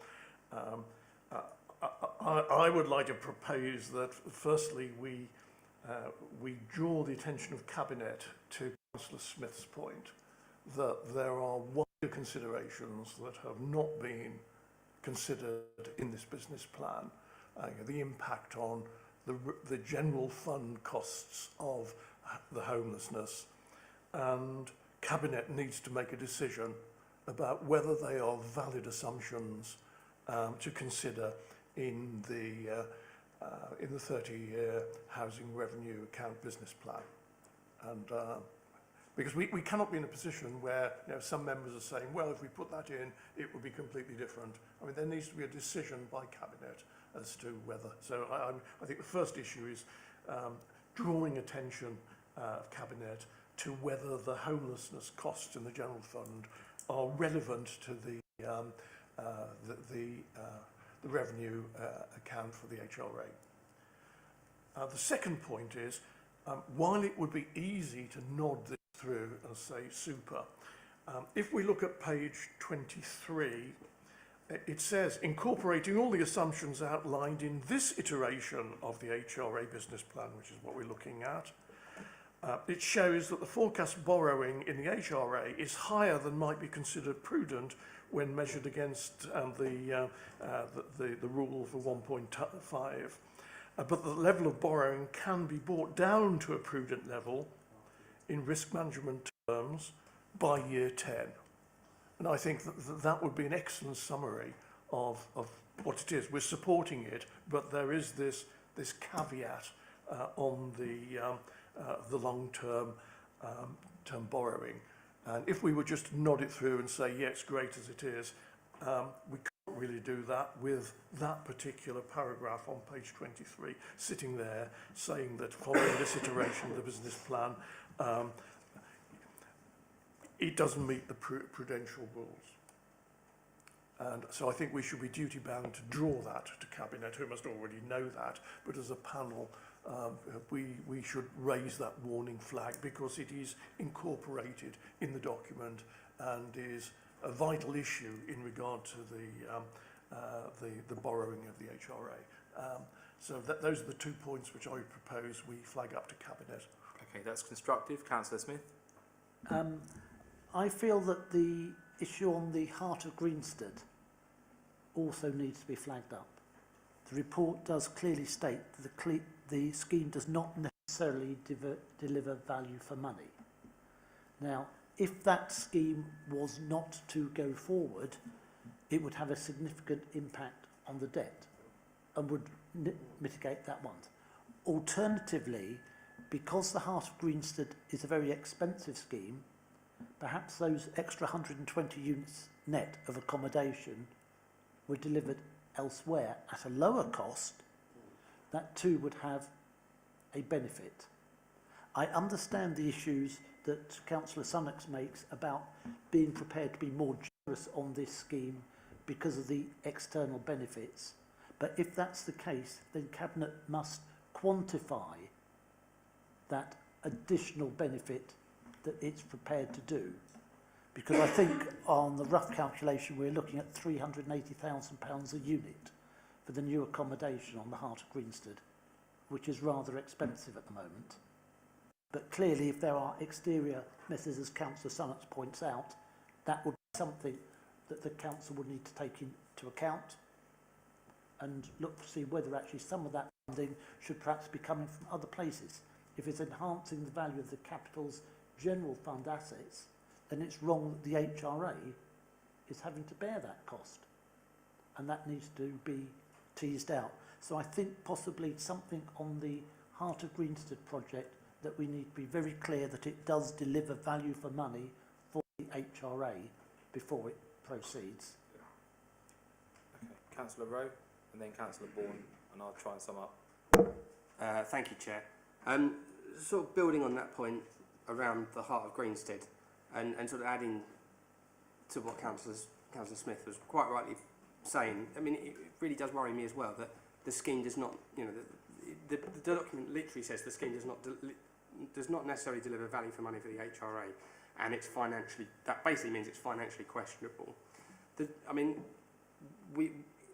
when this was brought to scrutiny, I also asked for what are the health impact assessment and how would this improve the health of the residents? And there was sort of, you know, some vague answers and some generic answers around things, but the document doesn't contain dedicated health impact assessment, right? And I know that we said that, oh, we will look at it in the future, but there's nothing up front that they say, well, in this instance, this is what we're going to improve. That concerns me. So in essence, it seems that nobody can tell me the financial benefits, nobody can tell me the health impacts that it will provide. So ultimately, to me, it looks like a political decision and not a practical business decision, which really concerns me because I'm being asked to then nod through a political decision rather than a practical business decision. And personally, I don't think I can do that. Okay. Councillor Bourne, before you, Leader. Could I just, if I might, just say that it's important that we distinguish between the Heart of Grinstead community-based redevelopment and renewal with partners, which has been scrutinised very thoroughly and endorsed by this panel, and this later phase. I know that they come in the round, but they've been looked at already, and I think anybody listening is going to wonder whether we're going back over old ground. I'm not saying that is the intent, but just a clarification. And could I just add one last point, which is everything in the paper talks about case-by-case scrutiny based on its viability. We're not making a decision here, nor as Cabinet, although we will note, of course, whatever the panel says and review it with care. Hang on, Councillor Bourne. I just want to come back on that point. Is that okay, Councillor? Yeah, sure. I'm really sorry. I just wanted to really come back very quickly on that. And I think it's important then to point out that when we were discussing this, there wasn't a sense of urgency that was provided around that decision that we made over the Heart of Grinstead, in that if we didn't approve it, then it would impact the project. And as it was a decision that was being made by Cabinet, I think personally myself individually, and I'm sure possibly some of the others on the committee, were more willing to nod it through because we didn't want to impact whatever the Cabinet decision was, which ultimately is your view, and we don't want to sort of block things for the sake of blocking it because I don't politically agree with it. I don't want to hold it up for whatever you guys want to do. So I just want to make that clear as well, okay? Because I think saying that it was scrutinised, it was, but a lot of these points were raised at that time, and I think it's important that we sort of air those in the open as well. Thank you. Councillor Bourne. Yeah, I mean, I'd like to support the 2 points that Councillor Willits made as things we ought to draw to the attention of Cabinet. And one is the wider economic benefit and the way that has to be factored into the decision making, both short and long term. I also find it incredibly surprising that you've got a golden rule and you break it on each year of the project, which seems to me it can't be very golden.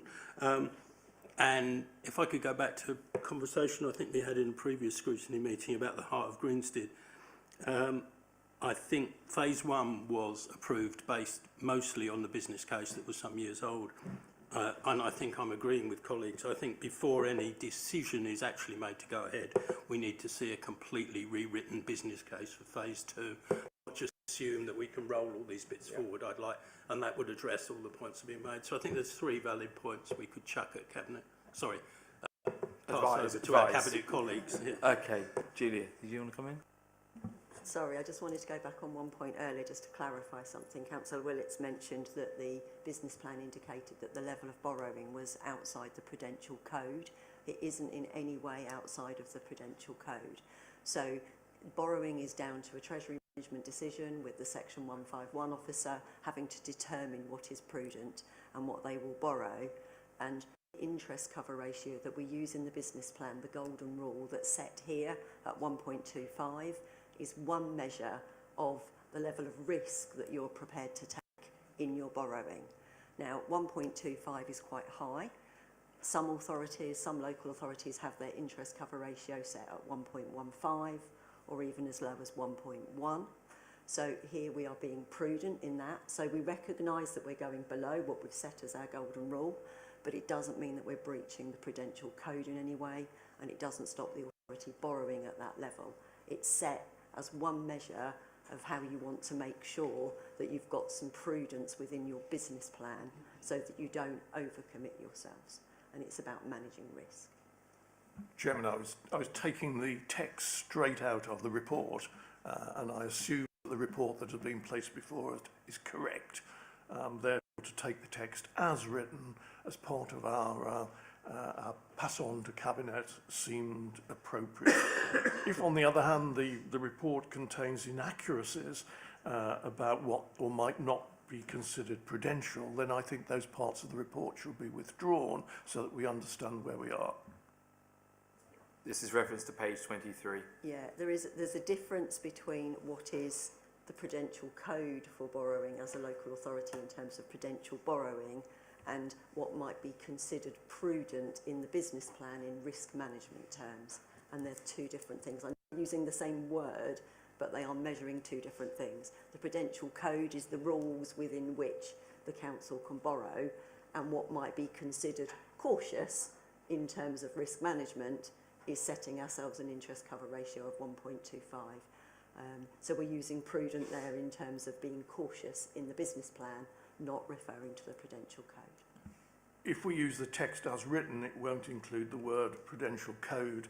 It will just give the caveat that was included very sensibly in the report that is before us this evening, written by the experts, Chairman. So I think if we stick to the exact paragraph on page 23, there will be no confusion or no ambiguity.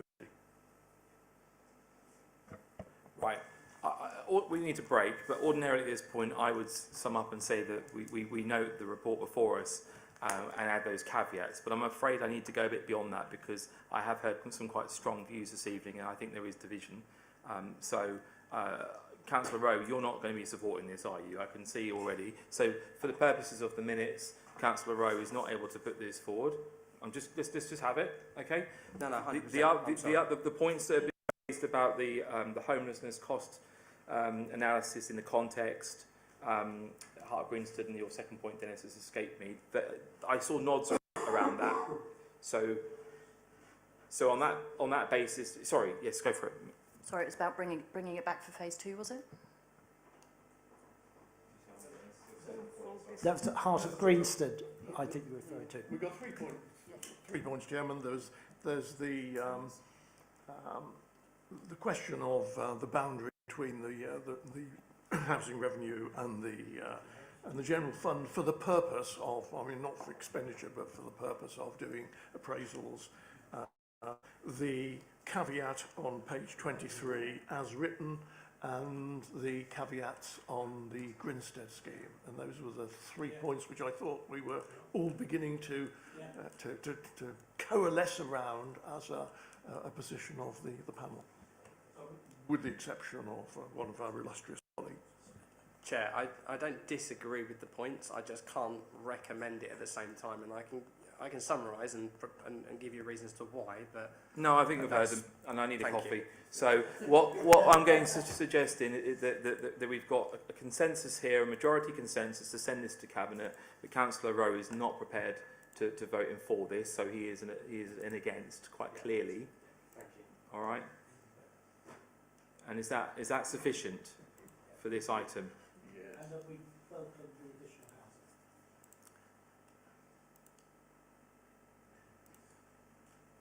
You're testing me because I really need a coffee. The 15 units that have been brought forward, we welcome that. Well, if that's the consensus, it's implicit. I thought yes. Okay, that's that item done. Everyone's okay with that. There was a consensus that Councillor Rowe was against. Let's have a coffee break, folks. About 12 minutes, if that's all right.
Well, it's part of the response to the panel, I suppose, isn't it? 1 minute, folks, 1 minute.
Folks, it is part 2, and when I get the nod that we're recording and streaming live, then we will continue.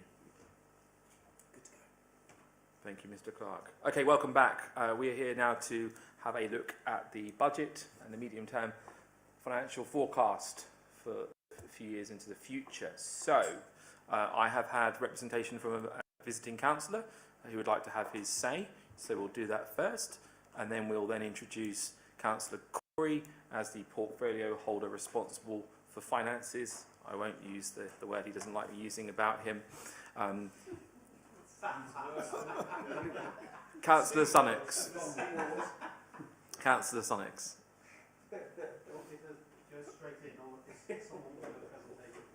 Well, I wanted you to have your say first if you wanted to, and then what I'm saying is, rather than giving you a brief response, I'll let you return to the public gallery, and then you can then make an observation later on, which I think might be more constructive, if that's all right.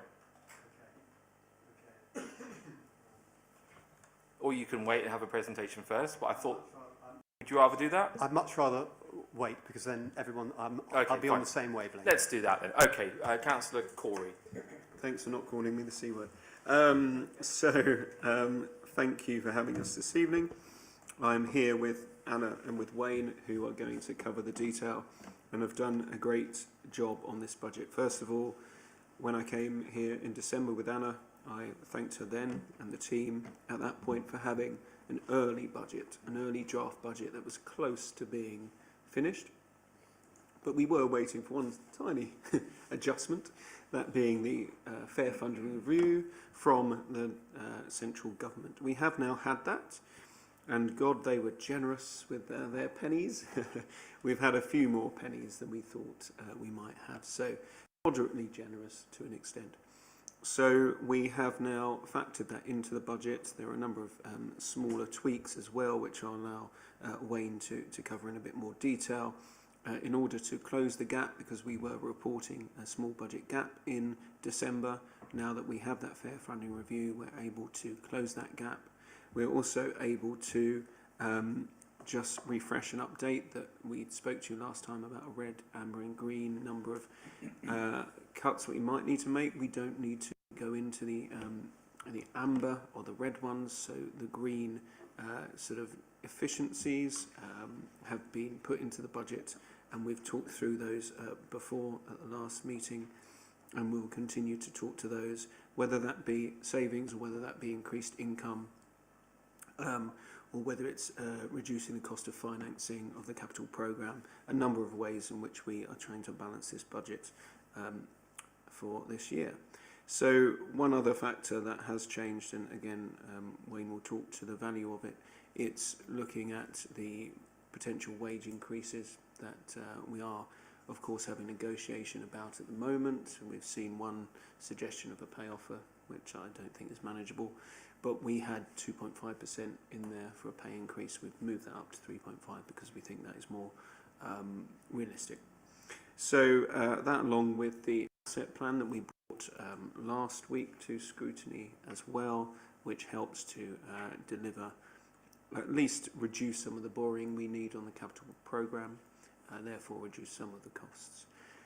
of MRP and financing. So overall, I commend this budget to you this evening, and I will commend it to Cabinet as well, because I think we've called on a number of different strategies to make it work, and I'm impressed with the work of Cabinet members as well to get that list together of what efficiencies we can make, and impressed by the job that Anna and Wayne did working across all those different departments to get this budget to this point.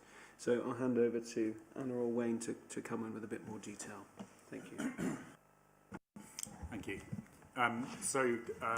We brought a draft budget to this committee back in December. What I'm going to do is I'm going to focus, you've seen the papers, I'm going to focus on, the key changes from that report. So as Councillor Corey said, we've now had the outcome of the fair funding allocation, and that's included within the NTFS, within the main report. Although it was more positive than we had originally budgeted for, it hasn't got us out of jail. We still need to make savings, and we've still got pressures which the council are experiencing, namely temporary accommodation. We've talked about that quite a bit today, and that's a problem that's going to keep on persisting. We've also, as Councillor Corey said, when we've got an idea potentially of what the union's negotiation position is on salary increases, and when I attended a meeting the other day with 50 other authorities from the East of England, they're all pitching their salary increases between 3.2 and 3.5%, and I believe it was actually something that was brought up at this committee last time, was that they felt that 2.5% for next year probably wasn't prudent to put in the budget, which is why that's been increased. We've also done some tweaking to the capital programme. It's slightly different to the one that was presented back in December, and that's changed, and obviously there's been quite a bit of debate tonight already about the level of housing revenue account borrowing and the plan to acquire more property. We've also had the opportunity to rebase our financing charges based on what we know we're likely to spend this year and what the capital programme will look like going forward, plus the impact of the receipt of capital receipts where we're selling property. And I mentioned again, included within this, we've got that revised HRA business plan and the capital programme. And I just want to say on the HRA business plan, and I think it was missed in the last item, that if you look at the HRA business plan over the 30-year period, what members were asked to sort of consider was, will we have a sustainable HRA going forward for our tenants? And that business plan essentially says that once you get to the end of 30 years, even with the borrowing that's included within it, and servicing that borrowing and maintaining all the properties that were in it, you will have £9.4 million left at the end of 30 years, which is a good business plan for the HRA, and I think members need to sort of appreciate that. And then, and then obviously the capital programme was in there as well. The bit that we were debated in the last item about prudency of borrowing, and I think Councillor Willis is exactly right. The wording was poor in where it talked about borrowing in the HRA, where it said it wasn't prudent, because the business plan clearly demonstrates that the borrowing is affordable and we can maintain and we can deliver what we said in that programme. I think it's also worth pointing out in that acquisitions programme, although we're spending £100 million on acquiring property, which is anywhere between 350 and 500 properties, only 60% of that, over that £100 million programme, is funded from borrowing. So you've got 40% equity because you're using right to buy receipts and using grants. So it is prudent for us to borrow. And the reason I mention that is that included within this budget, we also have the Treasury Management Strategy. And the Treasury Management Strategy sets out how we borrow. And it says unequivocally in there that the Section 151 officer will approve any borrowing that's taken. And that means that it's taken So it's affordable, it's sustainable, and it's prudent to do so. And that's a really key underlying point, and that's a key function of the Section 151 officer to ensure that any borrowing is taken. So although you may approve the capital programme and you'll approve the HRA business plan, actually each investment decision has to be financially approved. You haven't actually got approval to spend until that's done, and NAVA report has to be brought back. So when we're talking about east of Grinstead, for example, we only have an outline of what you might need to spend. There will be a further report that will have to be done that shows that it's still sustainable and that the business plan can still stack up. And that's a really key point for us to understand, and particularly when we're considering the budget in the round as well. So as well as in the Treasury Management Strategy, it also talks about what we do with our surplus funds. So from time to time, we have surplus funds, and in the Treasury Management Strategy, it says we will keep a minimum of £20 million, so we can meet peaks and troughs within our liquidity. It talks about how we'll invest that, what advice we'll take, who we'll invest it with, and make sure that we're not investing it with people that don't have the same core values that we do as a council. And then finally, in the budget report, you'll see a revised MTFS that goes from 26-27 to 20-30-31. And what that essentially says is that if you look at the midpoint, the bit that where potentially when we'll go into LGR, our reserves will be sufficient in order to meet our 10 to 15% net of our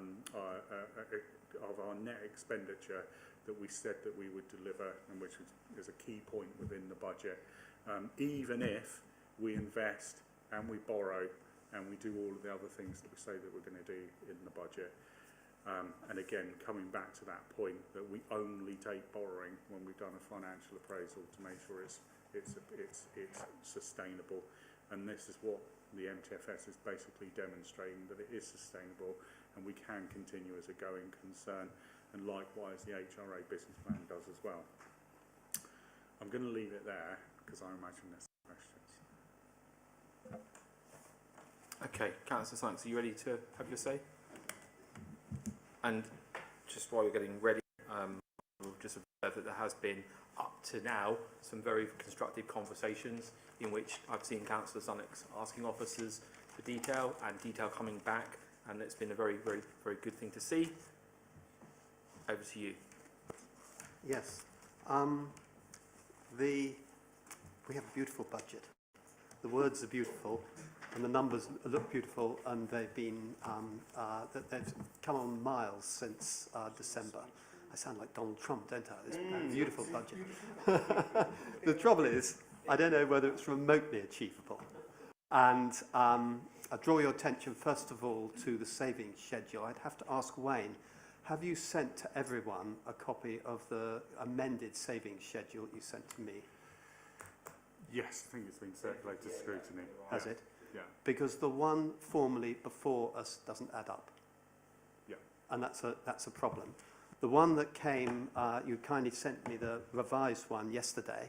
I have no idea why we had something that didn't add up by so much in the papers, but and had very little time to look at that. But I hope the panel scrutinises that schedule in some detail and asks, particularly, there's some quite big changes that have in there. One of them is that we have an income increase for sports and leisure to 604,000. It was 604,000. It was only 39,000. So it's a huge movement, 564,000 movement.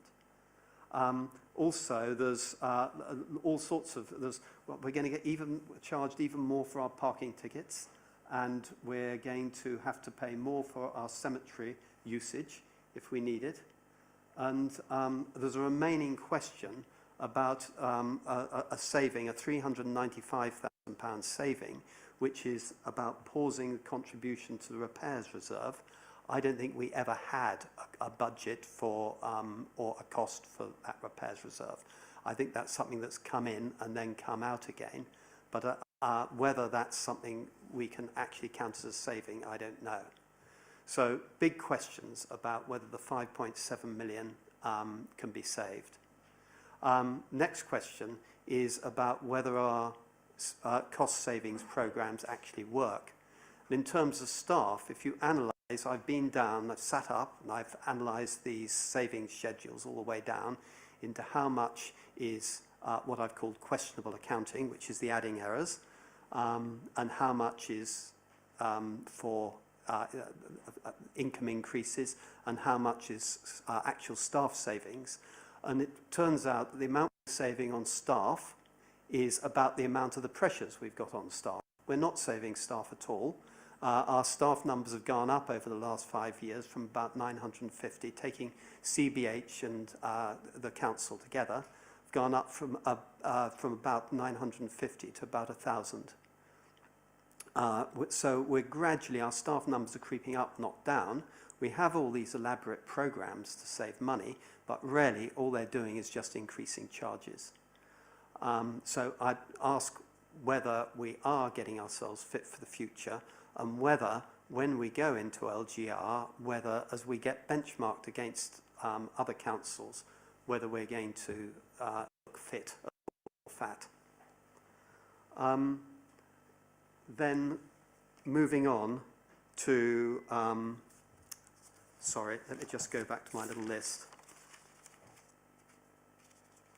Yes, big concern is about the way the MTFF is done. We look at the budget, and I know Councillor Willits has raised this point before, and I've really never realised just how important it is until this year. We look at the budget, which is in subjective format. We never see the actual results in that format. We see that in departmental format. So we have no way of comparing what we're approving as a budget with what we're actually spending last year. And we get terribly deep into reserve accounting. I think this is just a local authority. We should think in simple cash terms. And in cash terms, we have a deficit of this year, according to the Q2 monitoring report, of about 6.8 million. We are spending 6.8 million more than we're receiving. Some of that can be put in reserves and accounted for this way and that way, but that's the fact. And we are saying that we will close that gap despite all the pressures, despite inflation, and also very significantly, despite a new funding rule, which I think is quite a sensible one actually. Well done to the Labour government for doing it, for giving us a 3-year profile. But is that me? Someone wanting me to stop? Yeah, wrap it up. Yeah, yes, I think it's really important, and the biggest ask is that we see the latest forecast expressed in the same subjective terms as the budget, so we can actually see where those savings are coming through. At the moment, you just can't see whether the savings are coming through, and I'm now wholeheartedly supporting our Councillor Winnett's approach on this in the past. Wayne, you look eager, but I was going to go to Councillor Corey, but I don't mind. I'll just pick up the staff one, and then I'll go to Wayne, and I'm sure Patricia can also speak on the repairs budget, because I think you brought that in to begin with, and you're saying you don't need it for a particular reason because we're putting in specific money for specific projects. Just on staff numbers, David does have the Excel spreadsheet here. What happens with staff numbers is you can quote a number of different figures, quite frankly. But we have increased the amount of joint posts over the last 3 to 4 years. For example, joint with health, for example, funded posts in our active travel and sustainability teams. We have so many posts that actually, if you look at headcount, yes, we have seen a little uptick in CCC, and then you bring in the wider CCC family and all the different bits and pieces we got, you bring in Town Deal, you bring in everything we're doing, then yes, there are numbers where it slightly goes up. But actually, the cost of our staff directly to CCC is going down. And if you look at the fact that we also have NEP hosted here as well, there's a number of different things that means the headline figure does not actually tell the true picture. And what I think we probably need to do is a bit of work on that to help all of us as members understand that, because I know, because of some of the health role to declare an interest, I'm chair of the NHS Health Alliance for North East Essex, I know that we have a number of posts shared between the Health Alliance and this council, which stops duplication, which reduces costs elsewhere across our services or the NHS services or the third sector. So there are ways in which actually we are being more efficient, but it looks as if our numbers are going up. So I absolutely get it. And William, with these savings that we've made, we are talking about headcount. We are talking about losing and not having officers in certain positions. So the principle is there that we do need to make savings by having less officers. And that is a principle that is within this budget this year. It's not the best thing to say, but we understand we can't do everything with the budget that we have, and therefore we are losing certain officer numbers in certain services. Okay. Wayne next, but Councillor Sykes, I just must be fair on everyone. Do you mind returning to the public gallery? Is that okay? And I will bring you back in. As we agreed, but I will do. I just point out to Councillor Corey that the figures I quoted are full-time equivalents. I just need you to return to the public gallery for the moment. Just so we're clear, because I don't want to set a precedent where visiting councillors can join us at the table. We need to be clear that was a have your say contribution, and I will let William have his chance later. Okay. Wayne, thank you. Thanks. Yeah, so I'm going to fall on my sword on the savings schedule that was published. That was a mistake. I put in our kind of like working file and not what should have been the published savings folder. So to come to Councillor Sunnick's point around the sport and leisure saving, so if you look at the budget in the round, essentially the sport and leisure service has a deficit in its budget because it has an income target that it's not able to meet. And what published was the difference between, if you put all the charges up, this is the additional income you'll generate. Actually, what I should have done is put in what the impact is of approving the fees and charges schedule. The fees and charges schedule hasn't changed since December, so essentially the gross income will get over that budget deficit that we've got, and then there'll be an additional surplus. That's why there's such a big delta between the two numbers. Talked about the fees and charges already. The repairs reserve is a budget, and that's why it's been offered up only for 1 year. The reserve accounting that you talked to, I think I've sent you this afternoon a breakdown of that £4 million, I think you calculated in, where's it gone? Well, essentially, this year we have used reserves, and we've used quite a few reserves. But if you look at the big numbers, the 2.3 million of that £4 million reserve was to do with Colchester Northern Gateway Leisure Park. So essentially, we have a huge deficit because we haven't got our anchor tenant in there. Next year, we will start to have that in there, and we've got a revised forecast of what our income is. And if you look in the budget, there's 3 lines. One is there's an underlying income problem with the leisure park itself, so we've added in 174,000. We've got another 300,000 that we've put in as a one-off contribution because we're going to be making a shortfall against what we thought we would have, so we've got to top up our reserve. And then there's another amount in there which is prudent to do, which is put aside an amount of money each year of the income we get from the leisure park to meet the peaks and troughs going forward if we've got voids in there. So the 2.3 million of the 4 million is the leisure park. Then what you've got is you've got a whole host of other one-off projects which are funded from the reserves, which is why they don't feature in this year's budget. So we've got the IDOCS project, we've got the local plan, we've got an appeal from the ABRO, we've got an eco-growth programme. All of these programmes are one-off funded from the reserve, which is why we're using reserves, and that's why they don't feature in this year. And then as far as the delivery of the savings, we make it quite clear in the report. There is the Fit for the Future programme, and there is a programme manager who's been appointed in order to be able to maintain that programme, and that will be reviewed regularly by SLB and by the portfolio holder. And then on the staff numbers, it's very difficult to measure whether an organisation is spending more money on staff, particularly when you've got a growing capital programme, you've got one-off projects, and you've got things like where you've got to deal with your temporary accommodation. Employing staff isn't necessarily a bad thing in the budget, and just looking at it and saying, well, the FTEs have gone up, and I don't quite know where the numbers have come from.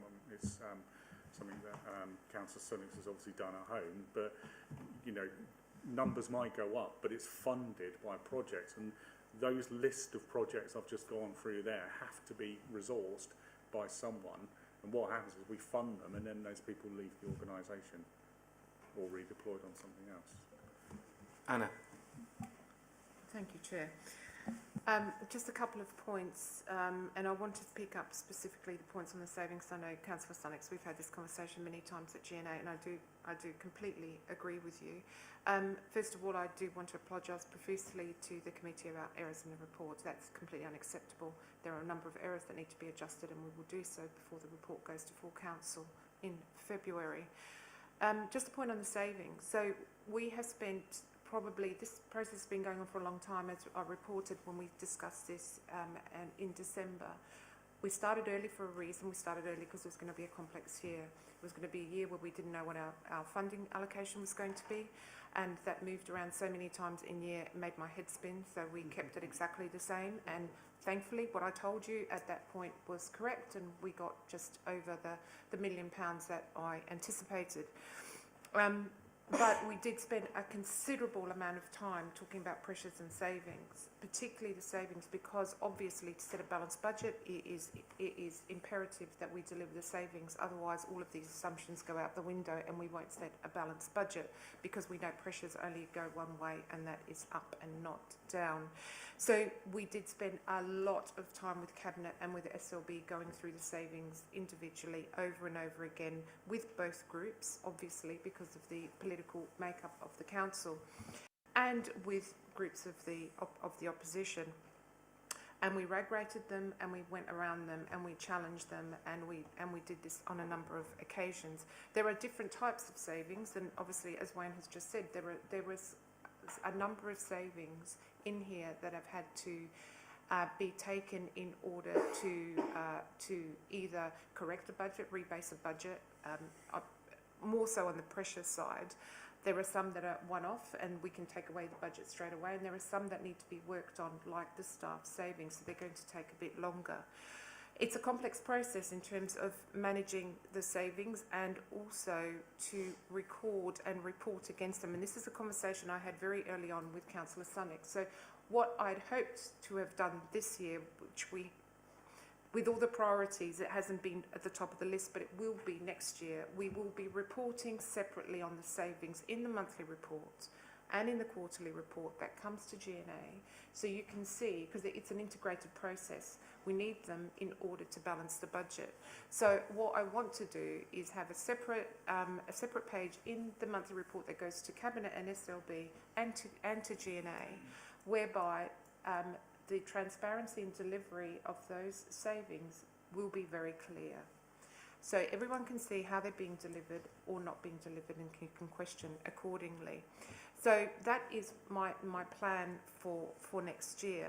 And one of the things that I've done and have always done, that the world moves on and the world does change, because we set a budget so many months in advance of its delivery that things do change. But one thing is very clear, and it has been clear from the day I walked in: if those savings aren't deliverable, then we need to find alternatives. And that is what, and that's what SLB and the Cabinet subscribe to. So I just want to make it very clear that we have a big focus on savings, and we will make sure that we report it and it's transparent and open, and those things can be questioned. So I think I'll leave it at that. Thank you, Chair. Okay, thank you, Anna, and thank you for the apology formally on the record. I mean, these things happen. You said that the correct figures would go to full council, but I assume they're also going to go to Cabinet tomorrow. Oh, sorry, yes. Cabinet will have the correct figures tomorrow. Okay, well that's assuring.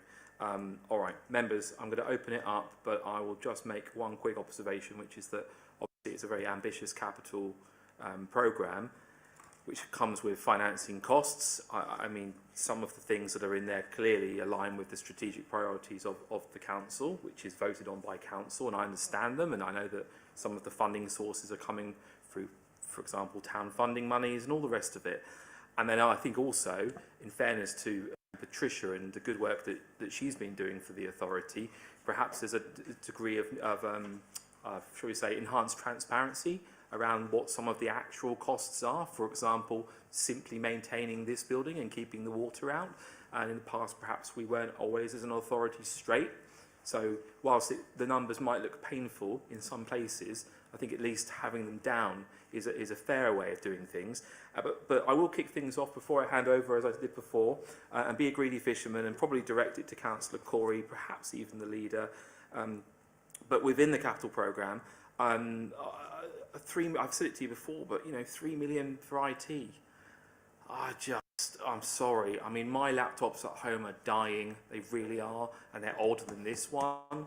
I'm just a bit concerned about that, and also in the context of LGR and where it's going. So I can't comfortably pat him on the back for that big line, and I think the public will probably ask, what is this IT? And I know we've been here before, but I just have to say it on record, and you feel free to ignore me or respond, but that's my 2 pennies for tonight, and then I'll go around the room. If I might, with Mark's tacit consent, just address the point about LGR. So the way we are already working is alive to where we're going to be going. We're agreed in principle, it's such a common sense thing.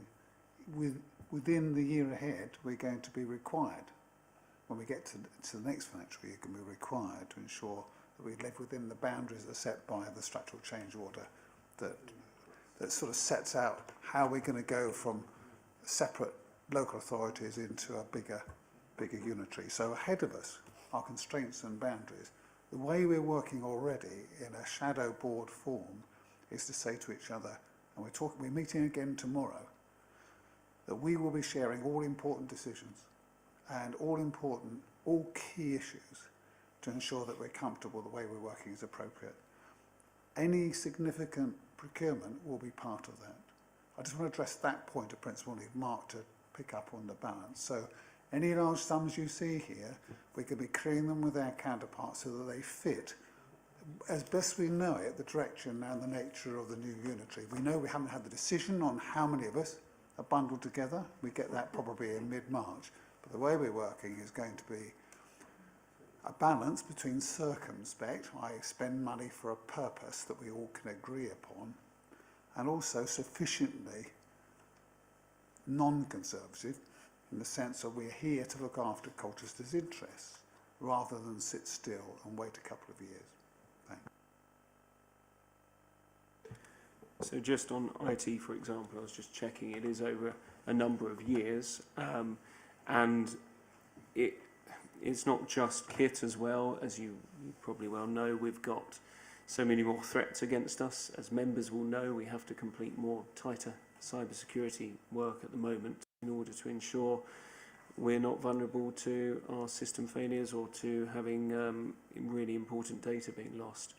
But the IT budget is one of those that, as a large organisation, sadly we do have to have in there and stomach to some extent. But I can take it away and to look Councillor Pearson's in the room, it does fall within his portfolio, and we can both take that away, bring back any answers. If you've got any specific question about why so much, or is there enough, is part of it with the fact that LGR is coming, was that part of the question?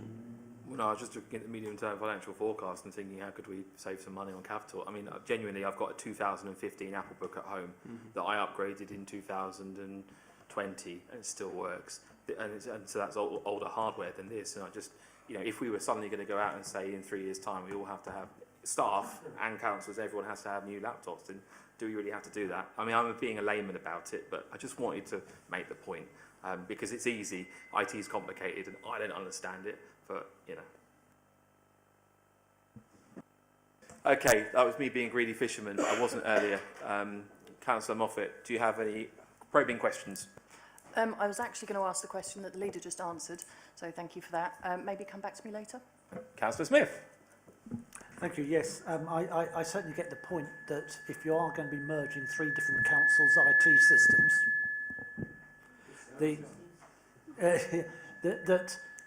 with my limited IT knowledge, I do know that that's going to cost an awful lot of money just to do them that. So if it's being spent over a period of time, I understand. If we were spending £3 million in the next year, I think there would be some very serious questions. A couple of things that I'm struggling to get to grips with at the moment. The fairer funding formula, which seems to have come out very nicely for us, amalgamates all the other funding that we used to get from government, like business rates or what have you, I believe. But we're still showing in the budget £100,000 because we're identifying new properties that are going to be paying business rates. How does that happen? And is that really realistic? And we're still getting the fundings from council tax, from pooling of business rates as well. Has that come out of the budget? And some of the other fundings that we're sharing with other councils? So a little bit of explanation on that for my first one, please. I can talk about the pooling. So the pooling has been a bit controversial. So for 25-26, the pooling always comes a year later. So for this the last year we're going to get at the end of this financial year, and we know we're going to get some kind of an upside. We know we're going to get some kind of an upside. The quantum is currently unknown. It sits at around 1.5 million. The year before it was something like 3.8 million.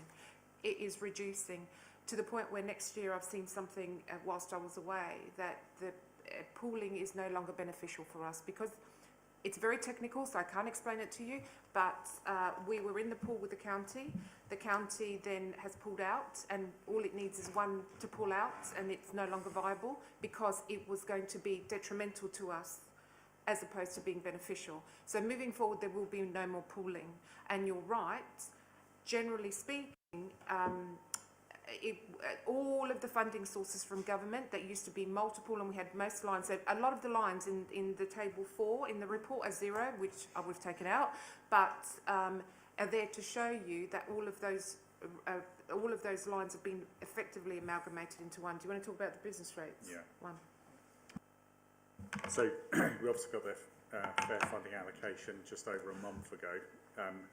We're still trying to work through the mechanism of what happens with non-domestic rates, and other authorities are teasing that around as well. So we know we've got the 3-year settlement, but business rates is quite complex in terms, and it always has been, the way it's gone up and down, and there's a reconciliation.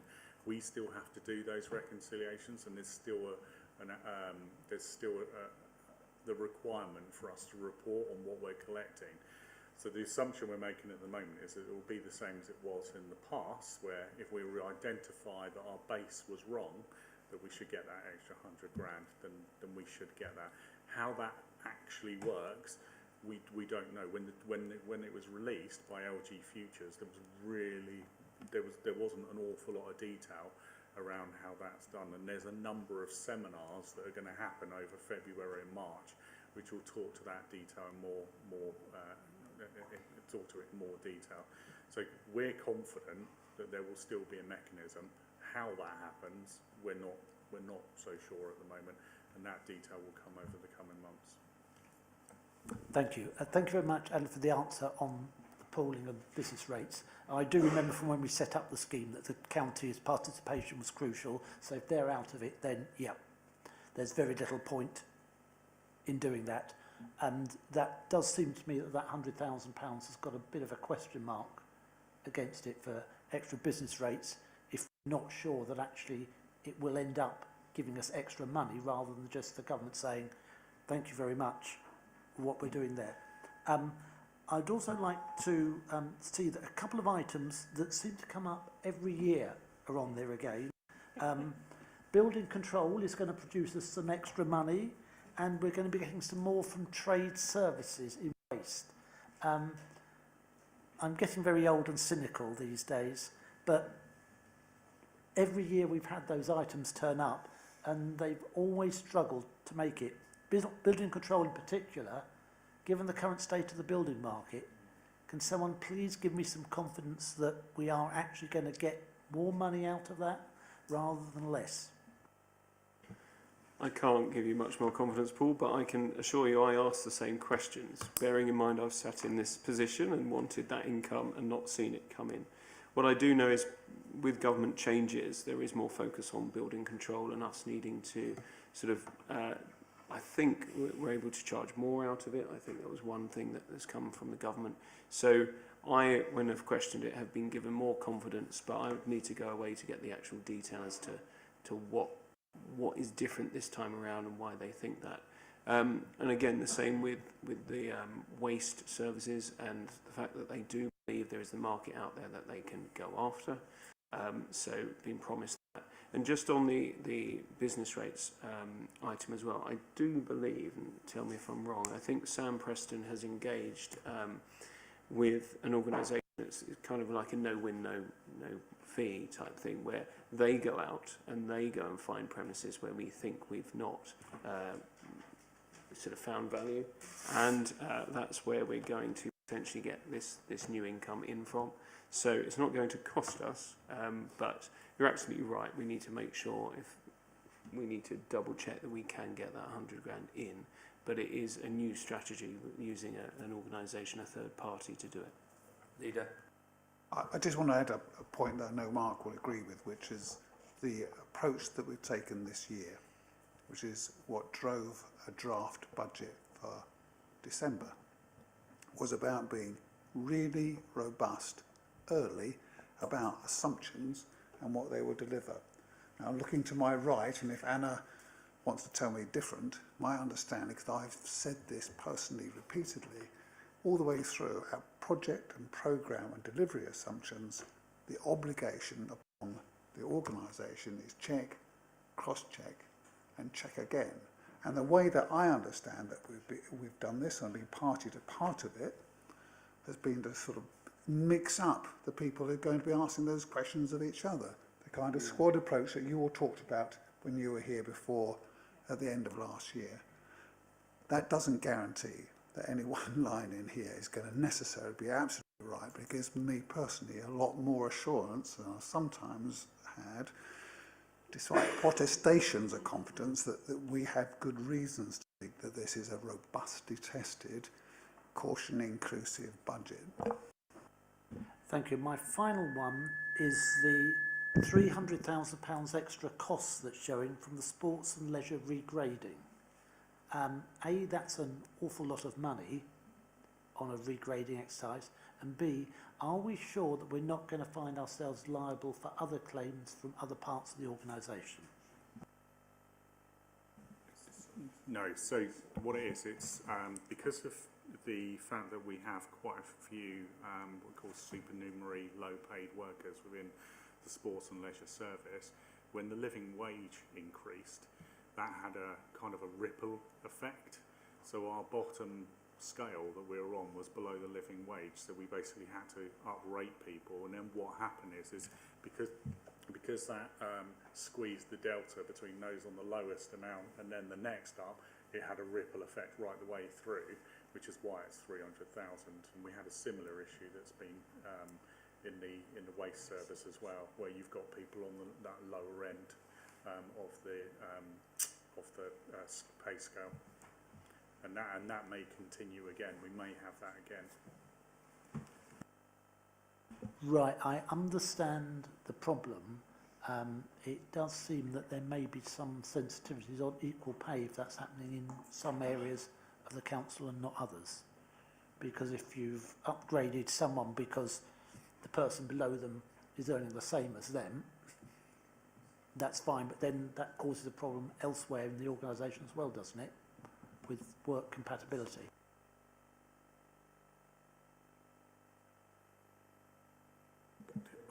So I can't talk, I'm not an expert in it, but essentially it's we do our pay negotiations through collective bargaining. So I'm confident, I'm going to say, not going to say pretty, I'm confident that we won't have that issue, because we would have gone through the process and it would have had to, the new pay scales would have had to have been agreed with the unions, and that was done earlier on, last year, and we do that every single year.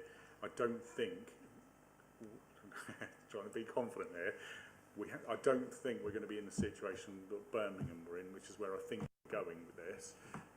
But I can't talk to it in the detail, but I can get something from our head of HR who could perhaps talk to it in a better detail than I can.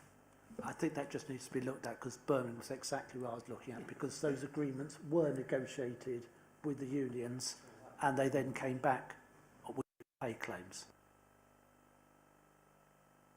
Okay. Thank you. Councillor Rukengale. Councillor Horn. I mean, we had a very good discussion about this, I thought, the previous one, and I think that there had even been some improvements on what I thought was very good in the first place. The only things I would flag up to Cabinet colleagues is where the big risks are. I think the savings programme is risky. I like the idea of a programme to deliver it, but the programme budget should be bigger than the deficit. So, and you work, well, that's how they do it in other places anyway, because you know you're not going to deliver all of them. So, so if you get 80%, so something like that. But I like the idea it's going to be reported on quarterly. I think the disposals programme is ambitious. So again, there's a risk there. And there's the unknown thing that, you know, the things you haven't predicted, which are not budgeted for, but inevitably crop up, and there's no contingency built in. And I know there's this jiggery-pokery, we shove money in and out of reserves, but always worried about, you know, that kind of thing that just might crop up. But by and large, I think it's very good. Anna wants to come in, which I know is about, we do have a contingency, just to... So we have, just to go back in my role, for me to have put this budget up, I need to consider that it is robust, otherwise I can't, it's my code of conduct as a Section 151 to be able to support this, and part of the reserve section goes to the robustness of the reserves, which supports this, because budgets by their very nature are guesstimates. We know that, don't we? Otherwise, and we all know that when you see a budget that equals actual, you know that there's a problem there, because they never do. So this is the best guesstimate that we have at this point in time. And the lead on to that is, and I've been around for a while and I've done these a few times in big and small organisations, and I've never ever seen a savings program delivered by 100%. And if I do, I have to question it, because I know that's crap. Sorry, that's rubbish. The way you mitigate against that is by saying, we set this a number of months ago, okay, if we can't deliver it that way, how else are you going to deliver it? So you hold the feet to the fire to say you need to find an alternative. Sometimes those alternatives don't exist because budgets are small, so we have to take it as a corporate approach to how we're going to deliver the saving. We have reserves. We are very fortunate. We have additional reserves that we can use to mitigate. And one of the things I was going to say previously, one of the reasons why I didn't want to catastrophise about fair funding reform, and we didn't build it in terms of a reduction in funding. So my assumption was cash flat. I assumed that there was going to be no change, but we knew that there was. I didn't know there was an equal and opposite chance it was going to be higher or lower. If it was lower, I would have gone to the business rates reserve. So this item, and you're right to query the item on business rates, because we don't know. Sam has got this mob that are going to come in and help us, but I know that I can cover that off from the business rates reserve, because I know I've got a balance in that reserve that I haven't had to go to because we got more money from central government. So I'm always looking for ways to mitigate the risk. And that's one of the ways we have, and we do have reserves, and we are more than prudent in our reserves, even after having used our reserves in year and forecast use over the MTFS. And we have for the in-year position. So we've had to do this based on numbers as at month 8, because that's the latest set of numbers that we have, and that's around about Q2 that the GNA have seen. So we've had to draw a line under it, and at that point in time we did have a deficit. We have now, you wouldn't have seen this yet, but we're now back into a balanced position and we're in a slight surplus. So things move all of the time, but I have £1 million contingency sitting in there that I would not if we are not balanced at year end, and hopefully we are, I won't have to go to reserves. I can use my contingency in order to balance the budget. So I have risk mitigation strategies everywhere to accommodate things like this, and I can understand your concern, but if we had no reserves and we had no contingency and we hadn't done as rigorous a process on savings and on pressures, I wouldn't have been able to sign my name against this report. So I hope that gives you a level of confidence, but it does not mean that we can rest on our laurels. What I'm hopeful, and I'm sure it will be passed at full council next week, because we have to have a balanced budget in a couple of weeks' time. But then the real process starts of monitoring against those budgets. Councillor Corey. Thank you. Just quickly as well, that David can attest, and Chris can, that I'm very prudent when it comes to asking my cabinet members to dig deeper if they have to. And we have the RAG rating. Is it the phone? Oh, thank you. We have this RAG rating of savings. So if we are unable to deliver in year on some of those green savings, then I will be asking cabinet members to go back to those amber savings. So that is where, if we have to, after a contingency, you have to go further in year because you need to reach a balanced budget. So that's what I would ask of. But I have confidence, partly what David said as well. We have had a different approach this year where we've had multidisciplinary teams. So I do think that gives extra challenge of that service saying, yeah, you've put that in there before, building control, how are you going to deliver? And I also do have confidence, and we heard last week about the asset plan and the disposals there. I do have confidence, and we are pushing. We were talking again today about other sites that we can continue to look at. So I do think we're on the right track in disposals, and if it comes to it, even after contingency, we've still got items that we have already looked through on this RAG rating of savings we could make. Okay. Other members, Councillor Moffat, Councillor Rowe, and then Councillor Willetts. Councillor Rowe. Thank you, Chair. Sort of following on from Councillor Bourne's point and sort of what was being discussed there. With regards to the reserves that we have, it might just be my ignorance, but I don't see an easy way for us to understand what do we have in reserves at the beginning of the year, what do we have in reserves at the end of the year. And from my perspective, I feel like it would be very useful to understand what we have. And I might just not be looking in the right place, I might not understand this, and I'm sure if that's the case I'll be put right. But I feel that we need to understand what is coming in and out of that reserve account. What are we actually, from my perspective, what are we actually spending out? What are the ins and the outs of it? What is it at the beginning of the year? What is it at the end of the year? And how does it, just from a pure cash flow perspective, what are we actually spending? What are we taking out of it? And what are we putting back into it? Because, and I understand that would probably have to be, in a private session or something that will just release the councillors along those lines. But I really believe that that's something. Let's find out. We just find out quickly, and I'll come back to you. Yeah. I think Wayne probably knows the answers where this is. Apologies. Yeah, so globally, page 22 of Appendix A, Table 3, talks about the movement in reserves, what we've got at the beginning and what we've got at the end. But it only does it as this is what we're taking out as an amount, not the detail. So what we can do is we can provide something, and I'm actually putting it together for another councillor. So I can share it with the committee. Thank you very much. I appreciate that, and that's good to know. Because, Chair, again, it might be my ignorance on this, and hopefully I'm put right, but as far as I understand it, the budget assumes that we're going to make a certain amount of savings, and we're going to make an extra amount of income each year. However, even if all of that arrives, we still run deficits in the next 4 of the next 5 years. So the general fund then seems to fall to quite a low level by 2030, 2031. And I think it's sort of carrying on with the point that we've already been discussing. In the instance that the savings slip or the income doesn't arrive, And, you know, for example, you know, if we only deliver, you know, I think it was sort of mentioned, you know, we'll deliver sort of 3/4 or half of the annual deficit, it gets bigger.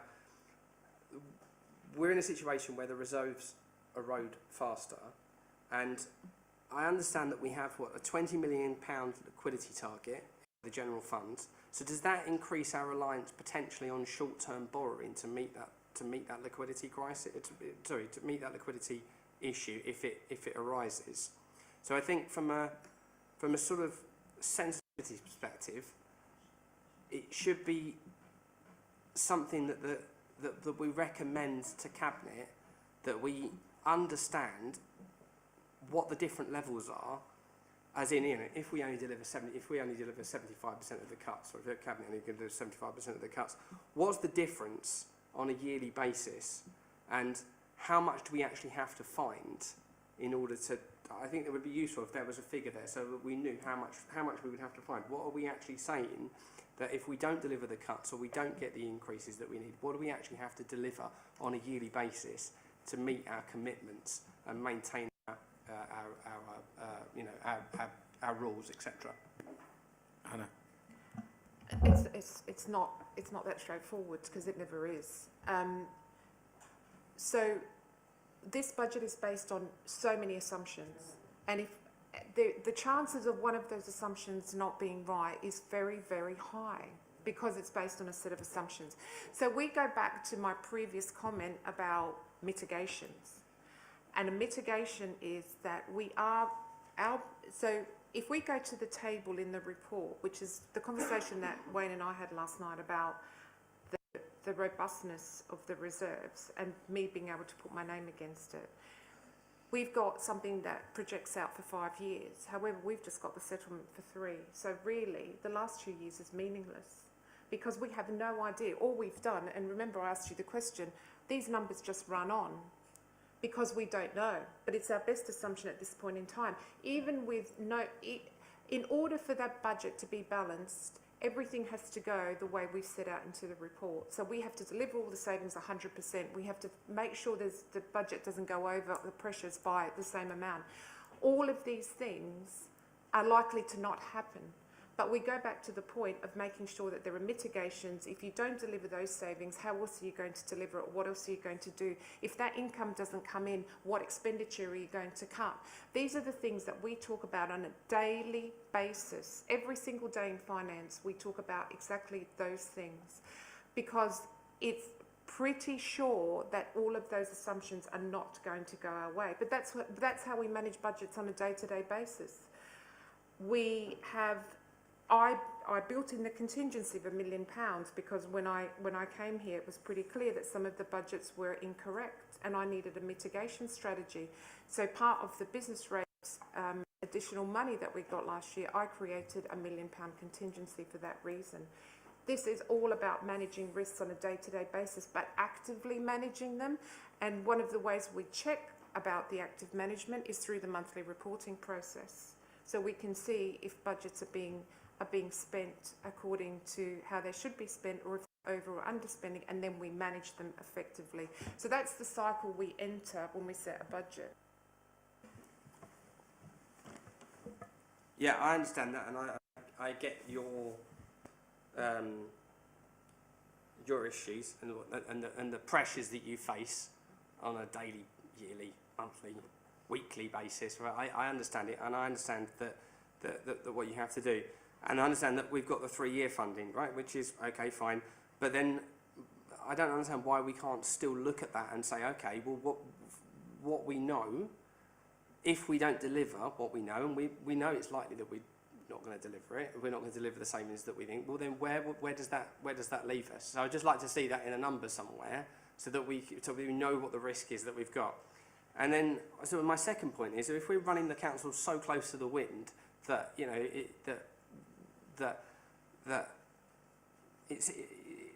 is it really prudent to do this? Should we not be looking to cut further so that we have more wiggle room, so that we have more areas where we can manage this? I mean, it seems to me that we're running really close to where we are. So I mean, that's ultimately what you're saying. If we can't sort of identify and point out where these costs, where if we don't provide these savings, how that's going to look. Because, you know, these are just cost pressures, then why are we running it? Is it prudent to run it that close to the wind? That's my concern with what you're saying. This isn't close to the wind at all. What you've seen there in the bottom line of that table is just the general fund reserve. We have reserves fall into three categories. There's ring fence reserves, which for us is very small. We have earmarked reserves, and we have general fund reserves. So the only way I can describe it is if we were in a position where I had to issue a Section 114, which we're not, nowhere close, and we will not be, I could throw all of the reserves, so that's not just the general fund reserve. We have, however, X million pounds of earmarked reserves, which are loosely general fund reserves because their purpose can be changed. There is, for example, a strategic investment reserve. That's the Cabinet's reserves. That's David's and Cabinet reserve to do what they want with. But we all know that if money was tight and if everything went really badly, we would repurpose that reserve into another reserve. So a lot of this is aspirational. The capital program is another example. There is a lot of borrowing that in the capital program, rightly so. We have reduced a lot of the borrowing because of the delivery of Patricia and her team's capital receipts. So the borrowing would have been higher had we not done that, because we've strategically apportioned it to the highest areas of borrowing to reduce those borrowing costs. However, yes, more borrowing has gone in because there were a lot of things that we needed to fix. There was a lot of properties that we needed to make good, that we needed to make sure that were compliant for health and safety reasons, and there was no money in the budget to do that because this is one of the first times we've done it. That doesn't come with any money, that comes with borrowing. So if there's no Section 106 money, there's no capital receipts because we've already applied them, and I'm sure Patricia could find more if we needed to. But at the moment, we've used what we're predicting we're going to get. And there's no grant money, then we have to go to borrowing. And that's a strategic decision that the Cabinet have made. However, we all know that this is going to be looked at again next year. If there are no spades in the ground, then it is all aspirational. It's a direction of travel. It's something that we want to do. We already know, and I've had those conversations with the county, that come next year, there's going to be a whole load of capital that we are going to have to take on as part of devolution. When we come together with other councils, they're going to have their own program. We have to look at this all over again. So what we needed to do was give you an indication of the direction of travel we wanted to go in, but it's not all set in stone. It's things that the Cabinet wants to achieve and the administration wants to do because that rightly so we have to do them. But if we find that there is a situation where we need to reduce costs, we need to reduce spend, we look at all of this in the round, and that's part of managing the budget. So there is no person in the planet in my role that can give you 100% assurance about the budget. The only thing I can tell you is that we manage the risks and we have contingencies and reserves in place in order to mitigate those risks as best we can. Okay, folks, this is a really healthy and robust conversation, as it rightly should be, but I am conscious of the time, and I really want to move on to hear what Councillor Willits has on his probe list, because you haven't said anything yet. Councillor Willits, do you have any questions? I think most of them have been answered. For instance, on the matter of the reserves and the contingencies are the buoyancy of the organisation. And I think it's essential that the scrutiny panel understands what they are. So I welcome the suggestion that there will be a much better statement of how the reserves are being used, because there's an immediate red flag there when we use £6.8 million of reserves, and they all happen to be earmarked reserves. The probability of that is pretty small, but they may well be. So let's have the report and see how we are being kept afloat.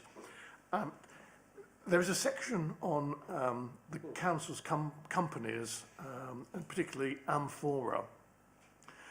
Last time we looked at Amphora, I thought it was getting fairly near the point where its income was no longer going to stay within the 80% of that associated with the statutory functions of the council.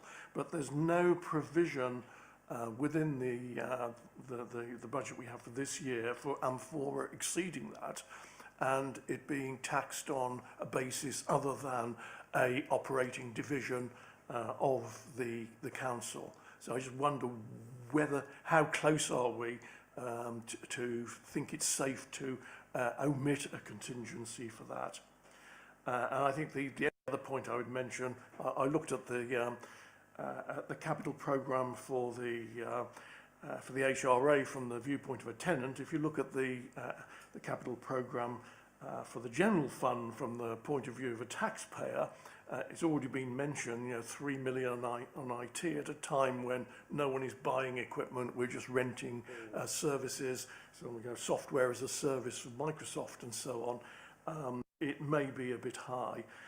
Also, things such as the £6.4 million golden hello to the cinema operator might also cause raised eyebrows amongst the independent taxpayer, given that that's likely to put the town centre cinemas under significant financial pressure, and why would we be doing that? So I think there needs to be a bit of explanation on these matters for the benefit of the taxpayers. But really, I have no other points on other than that. Thank you, Councillor Willetts. Yes, Mr. Clark. Just a quick reminder that we've got Councillor Trefolu's statement as well at some point. I'm conscious of that. Councillor Corey. I think the officers will answer the most detailed points. I think Wayne is ready to come in, and maybe Patricia on the Turnstone, on the Northern Gateway Cinema, and parts of the agreement there, and what is actually our funding and where we've got funding from. I just wanted to say something on reserves. Because when I suppose I first took on the role, I used to think reserves are there just for a rainy day. When you're really desperate, you go into the reserves. But it's not just that. And Dennis, you said it, earmarked reserves. They're specific reserves that we put money into reserve to be used for a particular project or something. So we have got in the budget line items that are going to come from reserves to fund a one-off capital or start off a new scheme. And that is allocated reserves being used in a budget for that reason. It's not that, Christ, we've run out of money and we needed 6.4 plugged out for a rainy day. That's not what it is. So for the public to understand, we've got reserves for a rainy day, and that's the general fund reserve. We have contingencies, as we've talked about earlier. Most of those earmarked reserves are us allocating money from what we've put into reserves. We're now using them in a particular year against a particular project. So I just wanted to make that clear. Wayne, did you want to come in on the other items? Just on the Amphora issue. So I've met with the managing director of Amphora. At the moment, we're not running the risk of going over that 80%. We could do potentially in the future, but we're planning on what the managing director is planning on how we make sure that we maintain that TECL status, but it's not a clear and present issue at the moment. Hi, sorry, first of all declare an interest. I'm on the board of directors at Amphora, and you're correct, that review is underway and it will come back to GNA. That's reassuring for Councillor Willetts. Okay, Councillor Smith, did you have a question? Okay. Patricia, are you able to just clarify Northern Gateway? Thank you. Sure. Yeah, just from memory, May 24, the responsibility for letting was given over to the council. So the agreement with Turnstone occurred in the May of 2024. Prior to that, all of the lettings were the responsibility of Turnstone, and part of that is capital contributions towards fit out, because all of the units were just shells. Since then, we've had the cinema, which has been the biggest issue for us, but there were a number of vacants, of which the cinema unit was one, because Turnstone hadn't fully let the whole of the development by the time completion occurred. Hence the capital contribution that needs to be paid for by the council to get the tenants in and fund the income strip deal with Canada Life. Thank you. I'm really conscious of time, and we still do have other things to do. Councillor Sunnox, you have a right of reply to your first have your say, and you've heard a good discussion.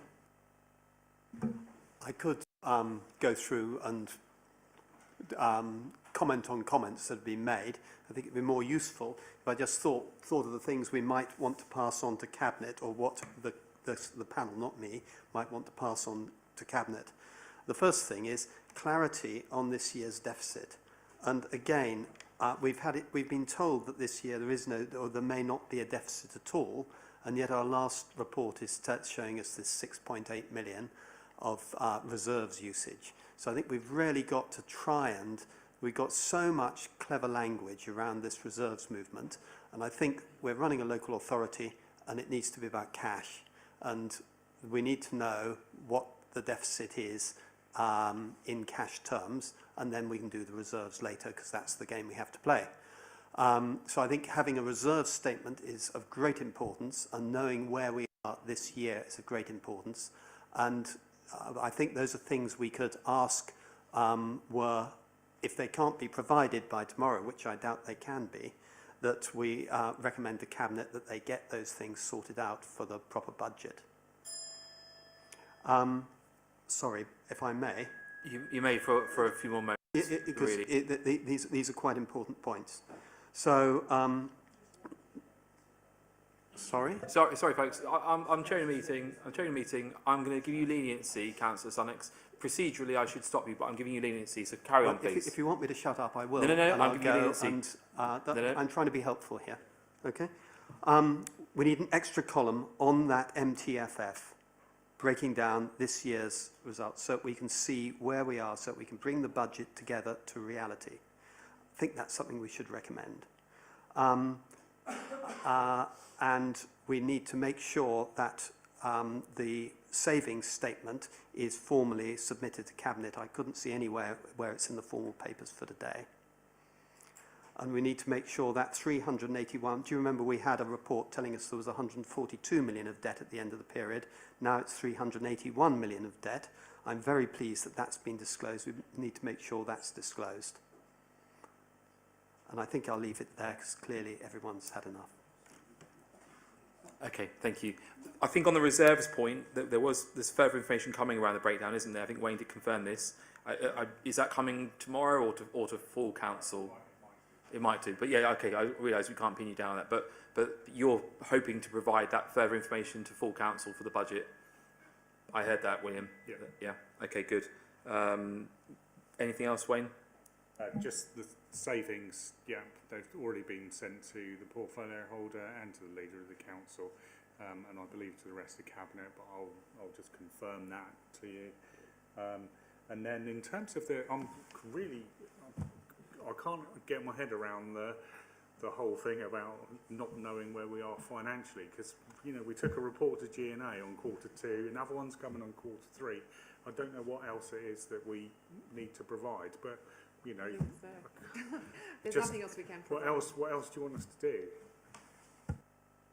Those reports showed a big deficit, and we've been told today that there isn't a big deficit. We need to know which one's right.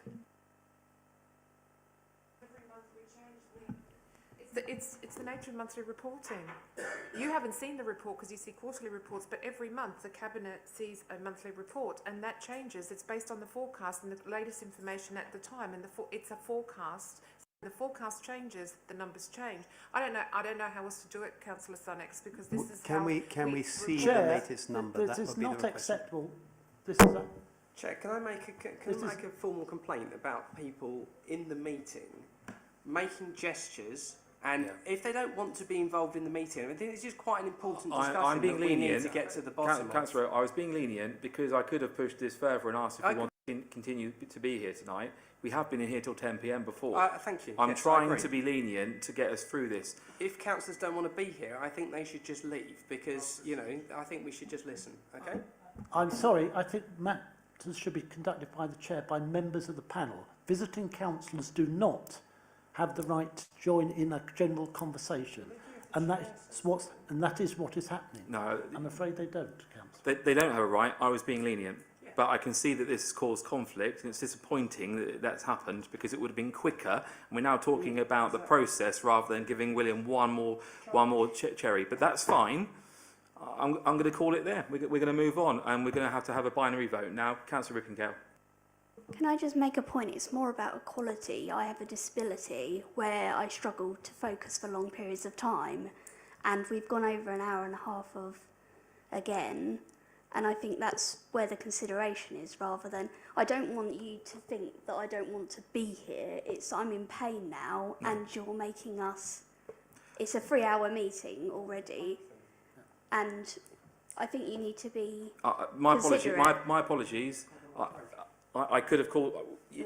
You know, my door is open. If you just said I need a comfort break, we could have had a very quick comfort break. My apologies for not catching your eye, but you know, I would have been open to that. Right, let's move on. Do we have a consensus on what to do here? Do we have a break?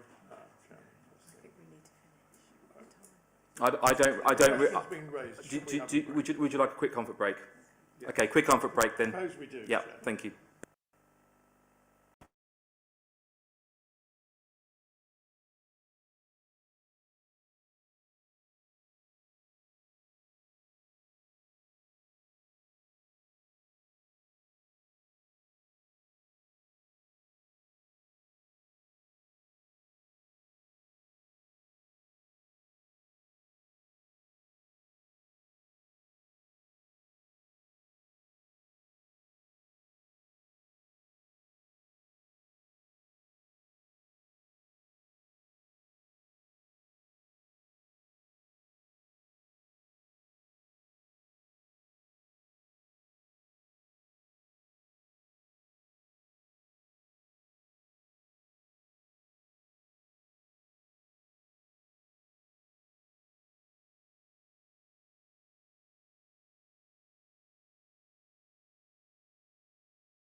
Okay, folks, I'm very sorry for my poor management of the meeting in the last few minutes. I should have recognised that it's gone beyond 9 o'clock and we do need to come to a conclusion. So it's been a robust and probing set of conversations. We've been promised some additional information in the future around the detail of the reserve. I think Councillor Corey made a personal undertaking to better communicate about the staffing full-time equivalent numbers, particularly in the context of Fit for the Future and how the framing of it is that potentially we haven't been actually reducing headcount, but that Councillor Corey helpfully explained that there is joint funding arrangement in some of these posts, so better clarity on that might allay any concerns and just be transparent, so that's good.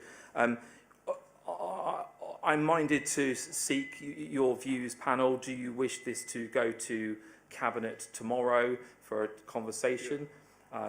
Is there anyone that wishes to object to that happening formally on record, or is there consensus to go forward? Councillor Rowe? No, I don't think you can object to it going to Cabinet. I think we can complain about certain things and the way that we feel things are done, but ultimately there's nothing wrong with it. I think we have to recommend it goes to Cabinet. Okay, thank you very much. Okay, we have consensus. It's going to Cabinet then. Mr. Clark? All right. Mr. Chairman, did you just want to cover how we'll how it's proposed to deal with Councillor Chifolu's email? Again, apologies for my poor management of the meeting in the last few minutes. We did have a statement from a visiting councillor to be read out. We haven't got time for that tonight. So I've asked the leader to do his best to respond to that statement and circulate amongst perhaps all councillors, certainly everyone around this table, since it was addressed here, but perhaps all councillors if he feels it's relevant, and I trust he will use his discretion in that to satisfy that request. Mr. Clark, the work programme. Thanks, Mr. Chairman. Nothing to add except to apologise that I should have included for the March meeting the Scrutiny Panel's annual report, which I know you'll all be waiting for with bated breath. So with your permission, Mr. Chairman and panel, I'd like to add that on and ask for the panel to approve its work programme. I think that's a good idea. I see consensus. Councillor Willits, you've got a point of order? No, not a point of order, just a comment on the work programme, Chairman. Appendix B, which is always stapled to the work programme, at our last meeting we were advised by Democratic Services that the disposal programme, major revenue business case disposals programme, that any item over £500,000 would be subject to call-in. And I remember Richard Clifford advising us that. That has not yet been included on the list of key decisions, but I was just looking for an assurance at this point that it would be included on the list of key decisions.